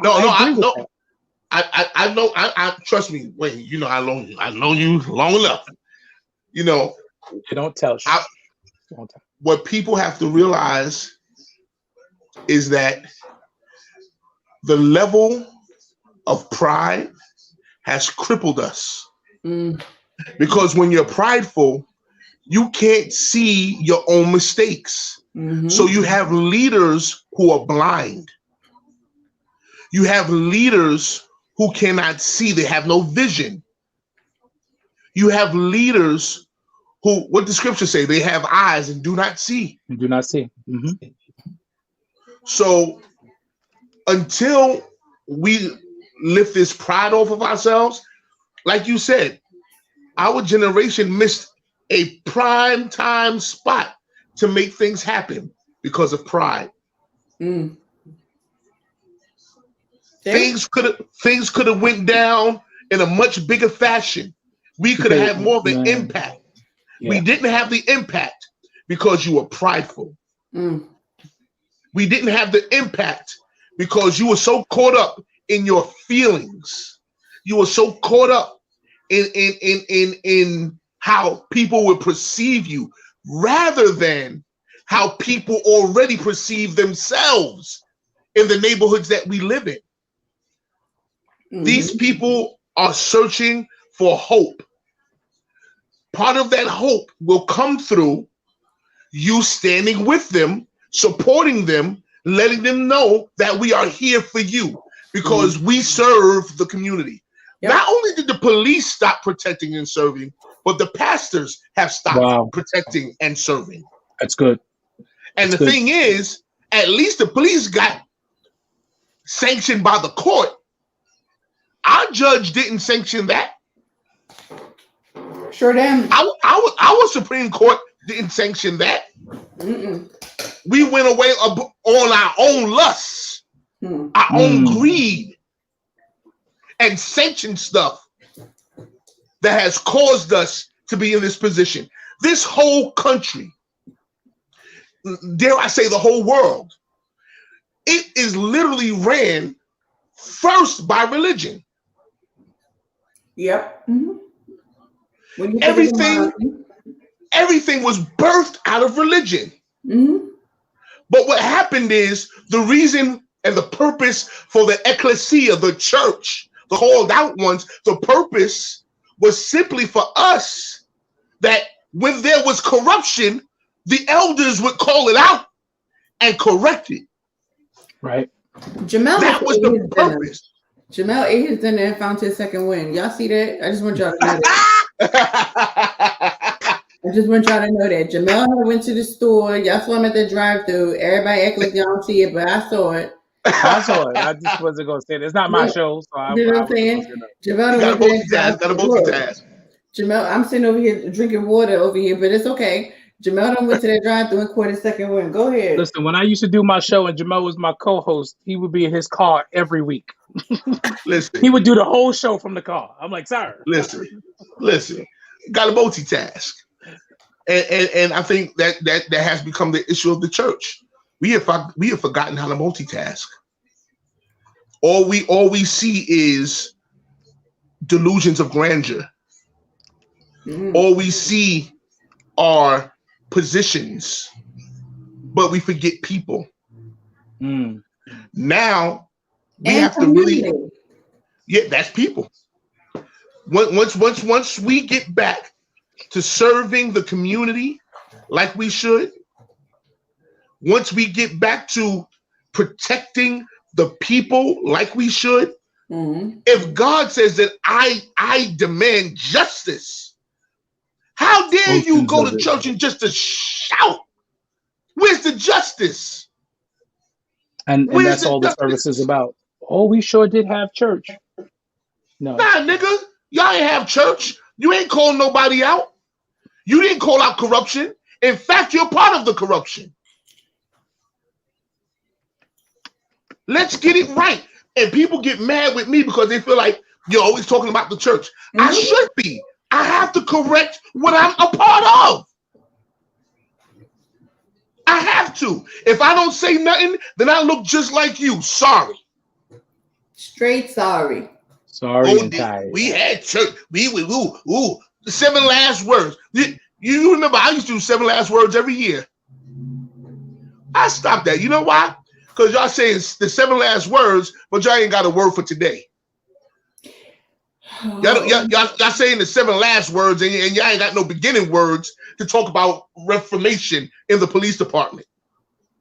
No words in the beginning, none in the middle, and nothing at the end. And the 7 last words you want to ride off of Jesus, his words.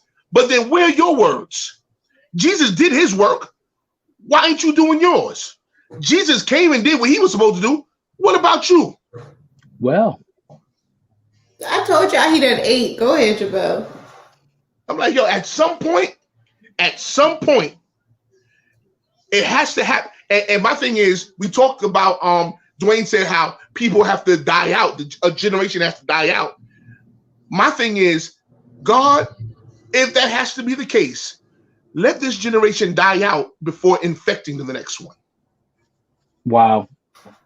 Now that's a good one. But that was the importance of what happened in Egypt. Well, in the wilderness coming out of Egypt. That generation that came out of Egypt died out before they had a chance to poison the generation that went into the promise. And that's where we're at now. We rather position than the promise. We rather titles than the testimony. About to turn this keyboard on and tune you up. Wait a minute. I ain't preached in a while, y'all. I feel my help. He feels the huckabuck right about that. I'm just at a point now where I sit in church and you'll literally cut the spirit of God to move the program, but you won't get involved in the spirit or the programs that the city needs. Outside of church. Outside. And I'll say this and I'll stop because I know I'm feeling it. But if go on and tune up, sir. If the Bible says it is. Let's go. Let's go. Yeah, let's go. If the the Bible tells us to go into the byways and the highways and compel men. Compelling men don't just mean passing out tracts. Compelling men doesn't mean just talking to people. It means supporting. Meeting their It needs. means helping. It means going into places they can't go and helping to fix stuff because they are not in the position to do it for themselves. And we're not talking about paying bills. I'm not going to pay your bill. You got to be responsible enough to pay your own daggone bill because I got to pay mine. But I'm going to give you the resources to teach you how to be able to become a better steward to do what is necessary. That's what I'm talking about. And until we start doing that, I don't need to see another bishop. I don't need to see another apostle. I don't need to see another prophet. I don't need to see you on your, the Lord gave me a word. Well, let the word be shut up. Do your first works over. Do them over. Because you're here online preaching and prophesying to people that don't even need it. Nigga, I'm saved. I'm good. Bro, I'm good. You say it's true. I'm safe. At least safe, right? Yeah. I'm always tickled by those people who post that they going on the Word Network and the people are under the post congratulating them and all this stuff. I laugh at it because I'm like, you do know that that's not the commission, right? Bruh. Go ye onto the Word Network and preach to people who are already supposed to have what they, because that's not a demographic. And again, I hate to keep bringing them up, but you want to prove something to me? Do what Archbishop Brown did. We on Fox and on WOR and on major networks. He always said he would never do. He always said he would never go on a Christian network. He said, "I'm to the world." Pointless. Right? It's pointless. You got people who's supposed to be saved preaching to people who are supposed to be saved trying to raise money. Yeah, it's a game. We've learned the church game, but we ain't learned the secular game. We ain't learned the game out there where everybody can profit and everybody can be okay. And because we too busy stealing and manipulating each other. We've learned how to take advantage of people in church, but not how to take advantage of the world system. Do you hear what I'm telling you? Wise as serpents, harmless as doves. Listen, take advantage of the world system. We're supposed to. That's why somebody asked me about that. You got stock in cannabis? Yeah, taking advantage of the world system. It's what I'm doing is perfectly legal. The wealth you may of not the like wicked. it. The wealth of the wicked. But I'm gonna get some of this money because this is like getting in the ground floor of Apple. That's right. Yes, it is.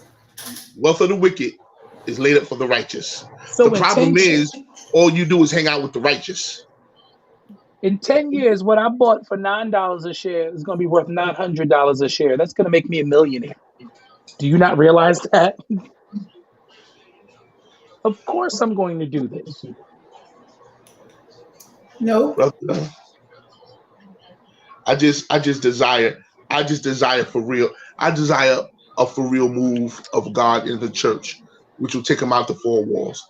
And it'll take us out of the four walls and put us in the four walls of Congress, put us in the four walls of the Senate, put us in the four walls of these judges' chambers, put us in the four walls of the Supreme Court. We need to be other places in the church.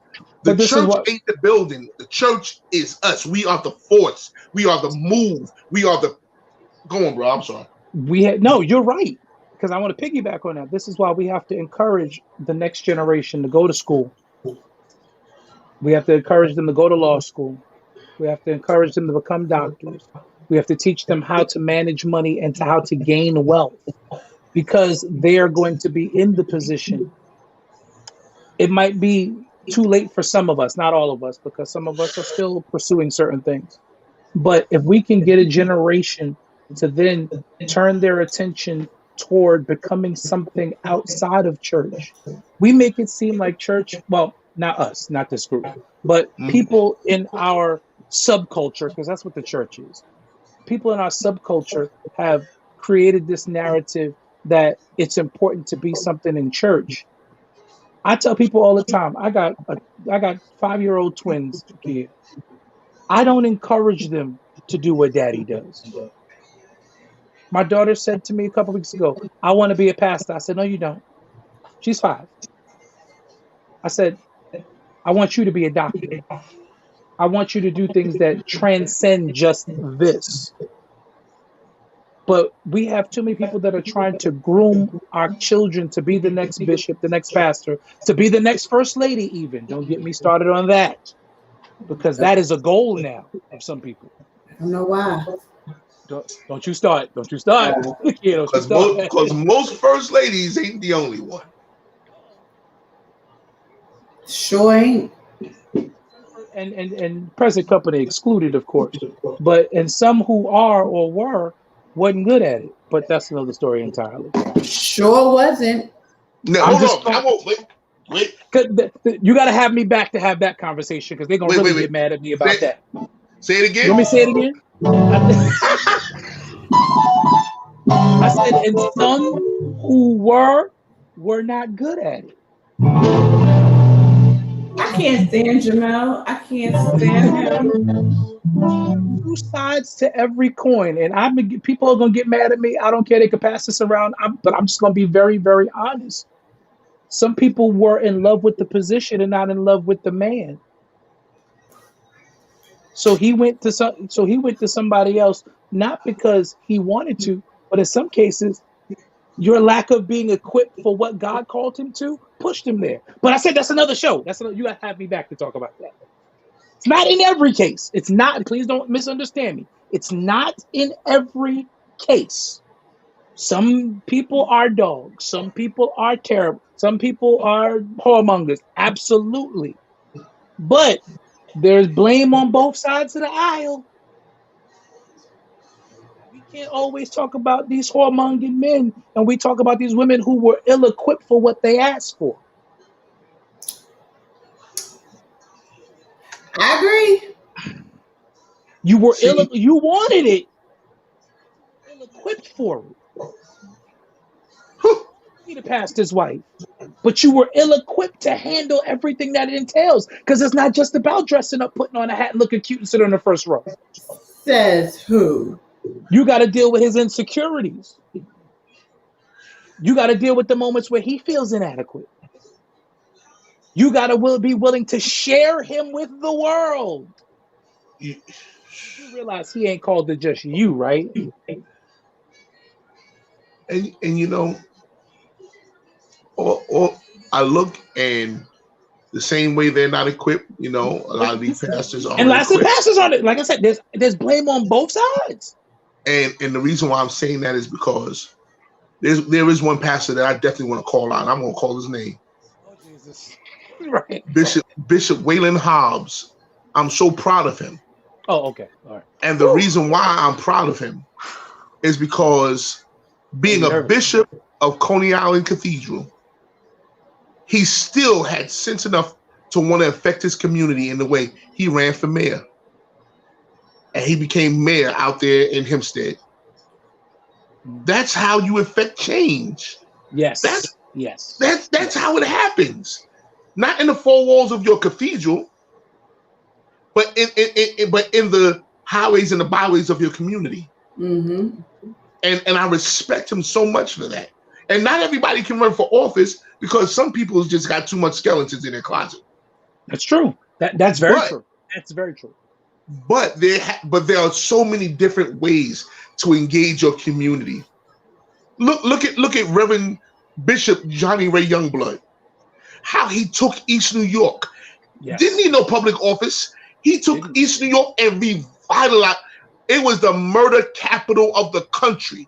And by the time he got finished with it, East New York had drug programs. East New York had programs for people coming out of jail who needed jobs. He did a wonderful job, and he's still doing it till this day. Yeah, because I didn't like going into East New York. I ain't even gonna lie. Listen, I lived there and I didn't like going. You hear what I'm saying? I lived in East New York and I didn't like going over there. I'm like, yo, Bishop Mitchell Jamel church in East New York for like 20 years, and listen. I remember Bishop Brown had to walk into the store with a pipe and told them stop messing with our young girls.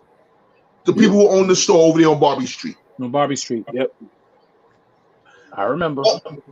I'm looking and I'm like, some of our preachers have it. So don't think all of the preachers are crazy. No. Some of them got it. Bishop Mitchell Taylor, Bishop Waylon Hobbs, Mikael Lewis. I look and I see, of course, Bishop Loadholt. You know, he serves as the president of our chapter. I serve as the vice president of the chapter. Elder Dre Rumble, my cousin, serves as the youth president of the chapter. I've just promoted him to crisis director. So there you go, crisis director. So here it is. We have people doing the work, but we need more people who are less concerned with lining their pockets, getting some panani. People, thank you, Jesus. He caught it. Thank you, Lord.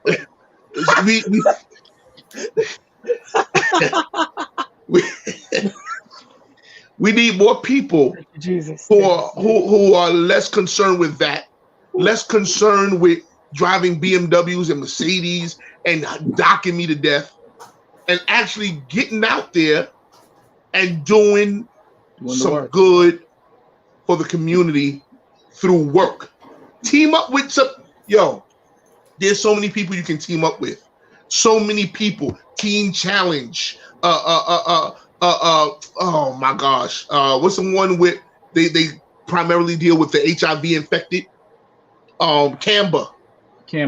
Yeah. You know, you have different. You have Nan.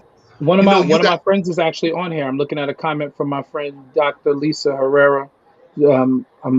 She runs an amazing program, and now it's between Jersey and New York.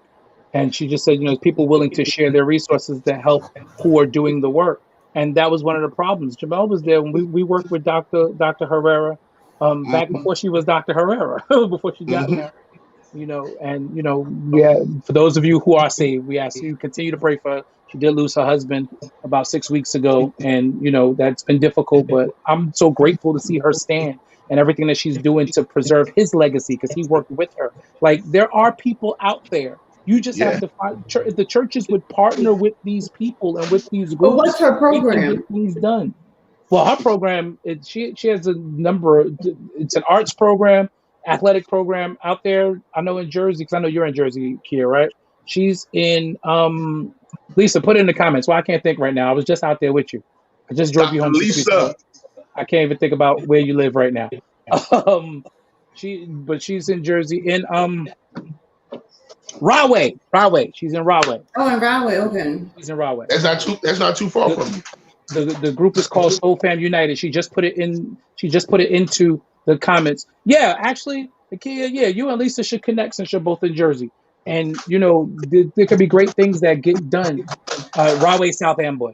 So it's important, that we connect with each other. I like what you said earlier about getting Jamel his own show. Being that connector. And sometimes people shy away from you because you seem to be a bit controversial, because you're not saying what everybody else is saying. You're not going with the status quo. But keep doing what you're doing here, for real. Like, don't let none of these, not that you are going to, don't let none of these Negroes discourage you, because these church folks, it's a subculture. They have you up one day, down another. But your legacy and what you do for Christ through your platform is just going to last forever. And that's what it's all about at the end of the day. But if more churches would connect with the programs that are out there, they would connect with the National Action Network, the NAACP, to connect with the Canvas, the Police Athletic League, all of the different, there are organizations out there that need the church's support. It can't always be about, okay, let me get an offering. It can't always be about, lining my pockets. It can't always be about what you can give to the building fund where we ain't changed the doorknob in 30 years. It can't be about that. It can't be about that. Just we have to do better. And as much, that's why I say, with the reform we really need, we're not going to see when we talk about prison reform. I'm going to help you before we even get to prison reform, I'm going to reform the person so you'll never need a prison. Never need a prison because there's no such thing as prison reform, or reform in prison anyway. Right. I'm going to reform the person, and that's the problem. We're not reforming people. Reform people, and they'll avoid prison. Reform people, and they will begin to flourish in their communities. You'll build your community. You'll force them to have to acknowledge who you are and what you do and your importance to the economy. Mm-hmm.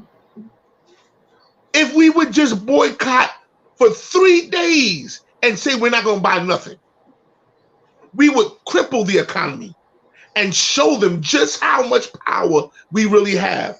But because they know that we're addicted to our comforts and our conveniences, they know that we ain't going to do that. Because we've psychologized you in a way, we've socialized you in a way where you're addicted, even at the point of your own peril. Your own peril. The real reform, if we start reforming people, if we would start reforming the institution of the church, if we start reforming these just and it doesn't take much. Look at some of the young people when you walk out your house and say, "Hey, what's up, man? Yo, good morning. Hey, what's it?" They'll look at you funny at first, but you do it for about 2-3 weeks, 4 or 5 weeks, 2-3 months. After a while, you'll build a rapport. The same way we want to see police reform. If we never reform the police, so be it. I'm going to reform the person before he becomes a police. Before he comes before he has any interactions with the police. Right. And when I do that, there are ways that we can reform without going through a government that is insistent on keeping us enslaved. It's good. We've got to learn. You got to learn how to play the game. Time to play the game. You got to learn how to play the game. You went WWE on us just now. Okay. Right. Jamel. Triple H. I told you he done 8. Right. You got that. We got that second win. We done been on for 3.5 hours. Y'all almost half. You know what? I'm over it. Y'all done. Hey, look, Jamel done 8. Look, Jamel had a whole meal. Meanwhile, we didn't offer us nothing. You know. We over here. You were sipping on ice for a minute. You know what I'm saying? Well, I know you're not talking about that jug over there in your hands. Listen, my water almost. That's my point. I'm over here sipping on water. Whole gallon. You about to have to go to the bathroom anyway. Listen, it's about to go. I'm gonna be up all night, probably mad. All this water. But no, this was a fantastic conversation. I feel like it was needed, and I was grateful to be a part of it. And what is happening with Jamel? Why is you in and out? What's happening here? Everybody just went in and out for me. I don't know. You just went in and out for us. We was good. Your phone is giving you the signal. Yeah, it's a wrap it up. It's a wrap it up box. You're giving me the talk music. Oh, Jesus. You preach. Bring it in. It's our first time in the house. Wow. This has been great. Nakia, thank you for inviting me, or I'm sure it was Jamela suggested having me, and I thank you for allowing it. Honestly, it was Dre. It was Dre. Oh, it was Rumble. Okay. Yep. Well, thanks, little bro. I appreciate you. Dre was like, "No, you got to get him." Yeah, that's my little brother. That's my little brother, and I love him. Shout out to Dre Rumble. That's my combat buddy. Yeah, they go at it. It's hilarious. Yes, they do. They are hilarious. Those are the best comments I read. They don't even know I'm reading them because I'm just nosy. They just go back about any subject. They just go back. They're basketball, everything. It's Dre's fault. Basketball, church stuff, all that. All day. This is what they do. I'm like you, kid. I just read the comments and laugh and keep it moving with these two. And they're cousins, which is worse. Right. And you got the nerve to be related. Got the audacity, and I stay in them comments. If I see that Jamel posted something and I see that Dre commented, I'm literally because you know it's about to get real good. I am clicking all comments on this. Yes, I am, and I'm gonna read every single last one and be like, they are crazy. Listen, I still think my brother, because he could have shot it down. Like, nah, don't get that dude. He's terrible. You know. So I appreciate it. When Nakia told me, I was like, I'll make it happen. And I hope I added some value to the conversation.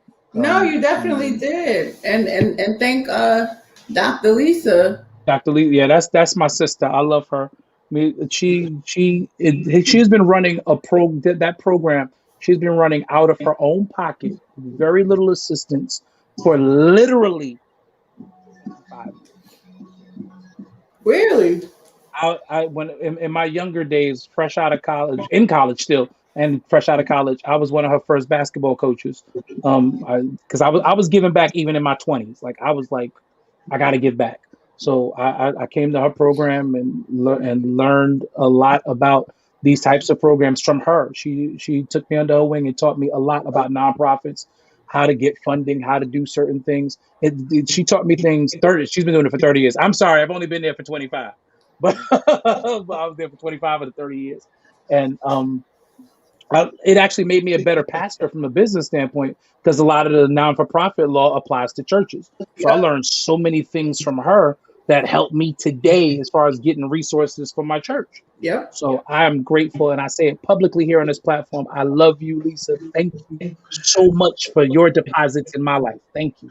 And she's done it in spite of tragedy. Oh, and she's a legit doctor, by the way. I'm sorry. She's a legit doctor. Well, come on with the real PH and the D. I'm talking about an earned. Yes. Right. She's not a doc. She's a doctor. She's a doctor. But she is served even when dealing with her own personal tragedies, and it didn't deter her. She didn't stop. And I'm talking about major stuff. So we thank her. We thank her. Listen here, this is what we do. Yes, we give people all of their flowers. Listen, while they are yet still here. And I thank y'all for doing all the things that y'all are doing. You know what I'm saying? It takes people willing to be a part of the change in order to enact and enforce change. And even with Dr. Lisa with her program, running it on her own for 30 years. You know what I'm saying? That's dedication and that's commitment.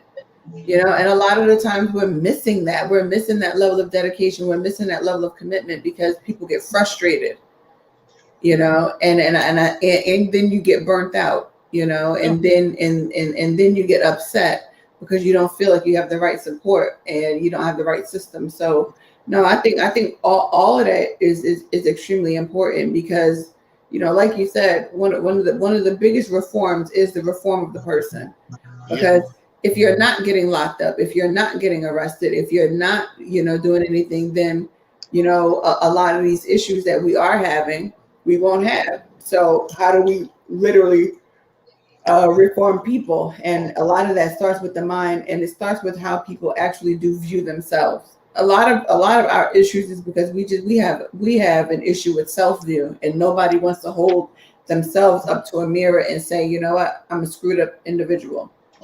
Yeah. And now I need this I need help with. And you know, and then on top of that, you have a lot of you have a lot of people that are truly suffering from some form of some type of mental illness. And it's gone undiagnosed for God knows how long. You know, and the only time you begin to realize that they're actually mentally ill is when tragedy strikes. Yeah. You know, so I think that we definitely have a lot more work to do. We have a lot more, systemic structure to build. But I think that if we begin to get on the path of this change now, where it seems like in the last 5 years, we literally have been on the forefront of driving change. Especially these last 5 years, it's become extremely visible, and it's now more widespread. So now we're like, okay, what the hell is going on here? We got to change. So I commend everybody. I commend all of y'all for doing, you know what I'm saying, what you were doing and how you were doing it. And I'm going to continue to have these types of conversations so that we can stay abreast on what actually is going on, because I think that's important as well. Because some of us don't like to. We don't, like I said, we don't like to research anything anyway. So what better way than to just come on and really tell people? But I think that I think our call to action is a call to reform, and our reformation is really going to start in our mind, and then we'll begin to see it out in the outward. So y'all go ahead and give y'all good closing remarks, because I'm done. Me and this water, we done. You in this water, yeah, y'all in this water. You in that You water. know what? But it helped me finish my whole gallon. You know, so I'm all right with it. I'm okay. We'll be glad to help you. Yeah. Yes. Jamel, any closing remarks? If we do our jobs and love one another for real, we can reform one another, and we won't have to worry about the police. We will police ourselves. We'll be those who be able to go into the community and make sure that atrocities won't happen in our community, because we care enough about each other in the community that we won't even have to call the police, because we've already policed our emotions. We've policed our mental illness. We've policed our hatred of ourselves. And not only did we police it, but we healed it. You know, when we do that and really begin to tap into becoming more self-aware of who we really are and what we really can give back, we will definitely revolutionize this whole country. That's all it's about. Bishop? What he said. Come on here, Bishop. I mean, what is there to say that we really haven't said in the last 3 hours and 45 minutes? Come on, count down the time, Bishop. Go ahead. To close. This had to be a good conversation, because the only time I'm on anything this long is usually when I'm talking to Jamel, because, you know, he will tell you, no, seriously, like, this is just how we always talked for years. And we'll start a conversation 8 o'clock in the evening, and it's 4 o'clock in the morning, and we're still talking, because, you know, there's just so much with the revelation that we are able to unpack, and we truly sharpen each other. You know, but that wasn't what I was asked to do. That's for another day. In line with everything that has been said, I think it's very important for us to look within for the fortitude to be able to push past all of the obstacles that have been placed before us and reach toward what needs to happen. You know, I'm a pastor, so I use scripture. Paul says that he counts not himself to have apprehended, but this one thing I do, forgetting those things which are behind. At some point, we have to forget the past, stop leaning on it, even in some level, stop talking about it. Figure out what our goal is, what is our end game, and then press toward the mark for the prize, whether that prize is equality, whether that prize is police reform, whether it's the end of systemic oppression. Those are the prizes we need to now focus on. And everybody likes to shout, for church people, over the pressing toward the mark. But you can't start to press toward the mark until you forget those things which are behind. That was first. We gotta forget what happened in the past. We've got to learn how to work together, because the past is often what hinders us from working together now. We've got to let go of the issues that have plagued us and really push toward those goals. So it starts with looking within ourselves, finding that fortitude, making sure our hearts are pure, making sure our hearts are right, because to the pure, all things are pure. And if we do our part, and if each person individually does our part, then we can truly unify and really make a difference in this world that we live in. So y'all heard it. We got to do our part in order for us to truly unify. and it starts within. Period. We can't keep looking outside when we need to be inside. Okay. So we're gonna keep having these conversations until we really begin to really see some real good change. And I think for myself, I'm just going to be sharing a lot of information because I think now we need the right information out. So I'm going to be a good information person, and I'm going to be sharing with y'all some good information because now I just think that it's imperative that we do that. So, and I think we all have to do that. I mean, yeah. all of us, we've got to become sharers of information with each other. The same way we could share a funny meme or somebody shouting crazy and falling out in the church, same way we could share Larry Reed's post. Again, and I'm not against him either. He does what he does. We can share information that's going to better us as a people. Yep. Yeah. And, I'll say this. It's just this. Oh Lord. The people ain't dying because of the devil. The people ain't dying because of the police even. But the people are dying because of a lack of knowledge. My people perish because of a lack of knowledge. Good word, sir. You know, if somebody passed the offering plate on that word, you know what I'm saying? Because the folk don't, you know, when it come from other people, y'all tend to listen anyway. Because I done told you, you've been dumb for too long. I guess y'all don't like the dumb words, so lack of knowledge sound better. That's fine. That's perfectly fine. You know? To have a lack of knowledge means dumb. Technically, you're right. I mean, you know, hey. This is the Nakia Monet standard version of the scripture. Sometimes you just need it plain, okay? Right. To have a lack of knowledge means to lack also to not have wisdom, okay? Folks, you just running and no understanding. So when you compile all of that together, it's like dumb. That's all I'm gonna say, okay? So stop. We have too much information out here to just be willfully dumb. Right. You know, like we can't do it anymore. We can't technically right now. We can't even afford to be willful dumb. Like you right. That has truly been a detriment to our success. Period. You know, I never forget.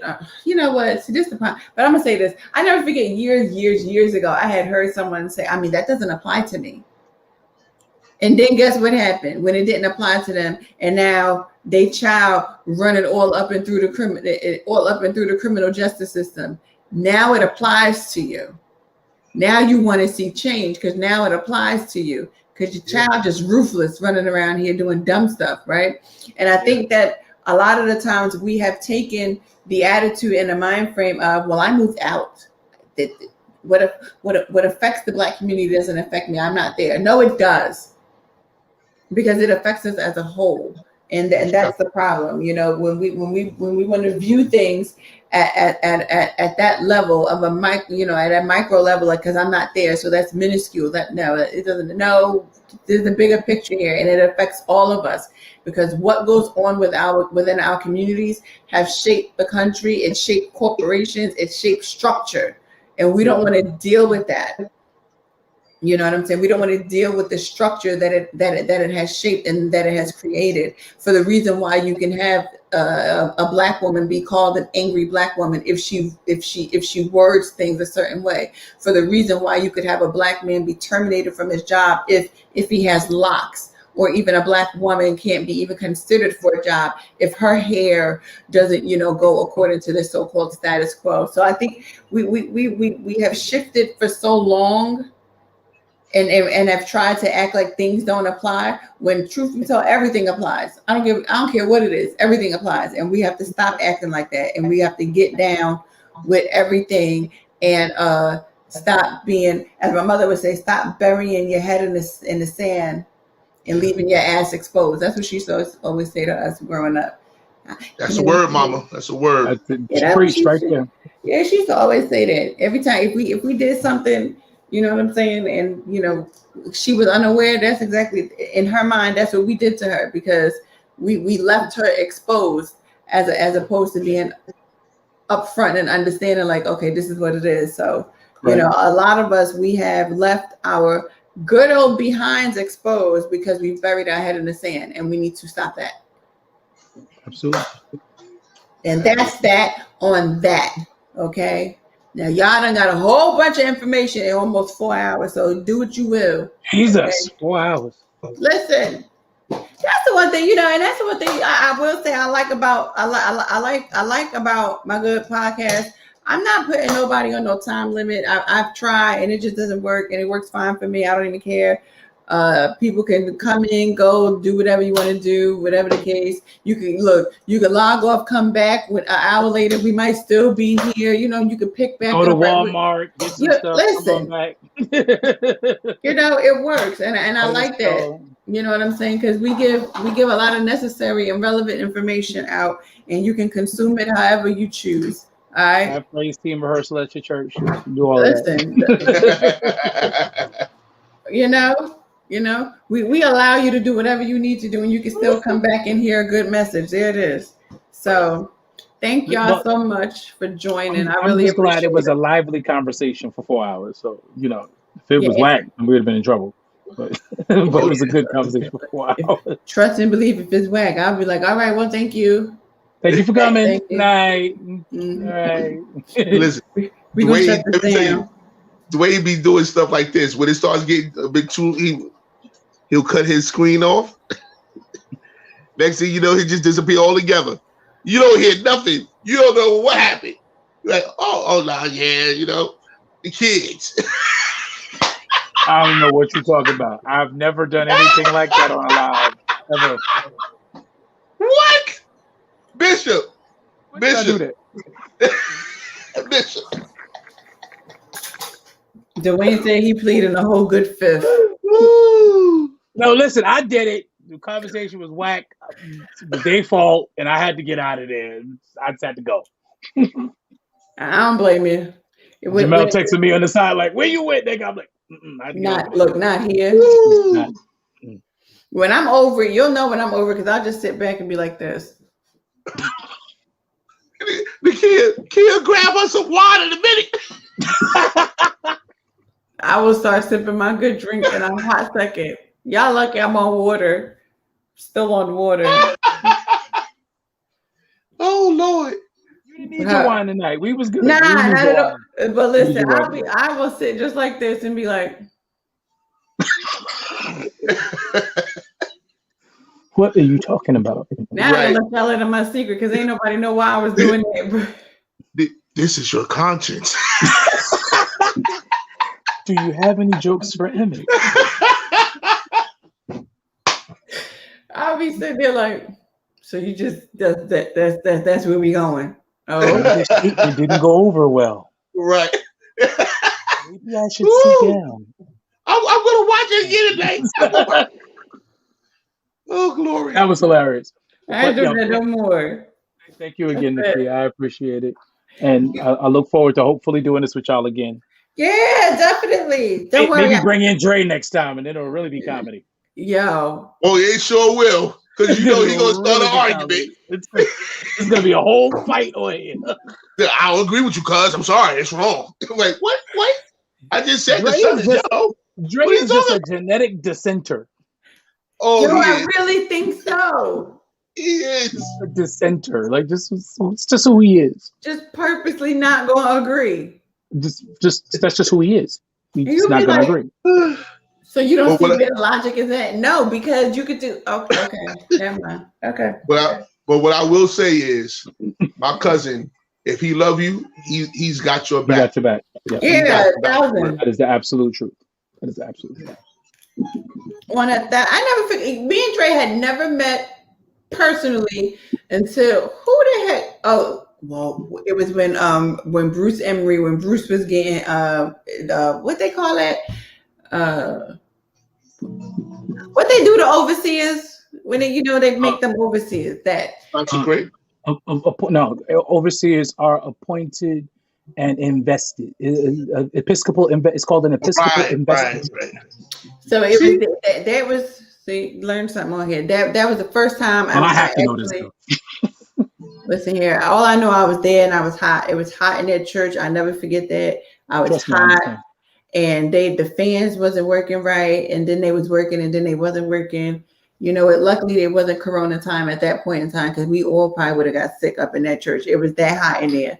But that was the first time.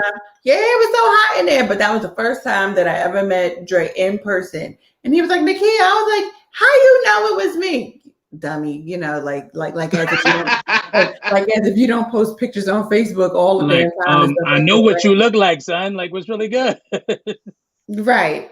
But in my mind, see you, right? But in my mind, clearly I don't look the same in person as I do on a good book. But clearly, he was like, "Nikki," I was like, "What? How you know that was me?" Oh, y'all smart, okay. And then boom, and that was the first time we ever met in person. So we always had our good Facebook interactions, and that was that. So no, y'all are right. Dre is a natural born dissenter, and he will forever not agree at all. And you know what? And it's okay, because you know what? At least he stands his ground within his argument. He's not easily persuaded to the left or to the right. That is the truth. Not about basketball, music, nothing. Dre stand firm in his belief, and he don't care what you say. Okay? That is absolutely true. Absolutely. Period. And we need more people like that. You gotta stand. If you're gonna believe it, you better stand firm, flat-footed, all of it. Believe it all. Down. Take that with you. Unless you, damn, I'm not gonna say dumb no more. I'm gonna end this. Thank y'all. You're welcome. Thank you so much, and thank all of y'all that watched and will watch later on, because I'm sure some people will watch the replay.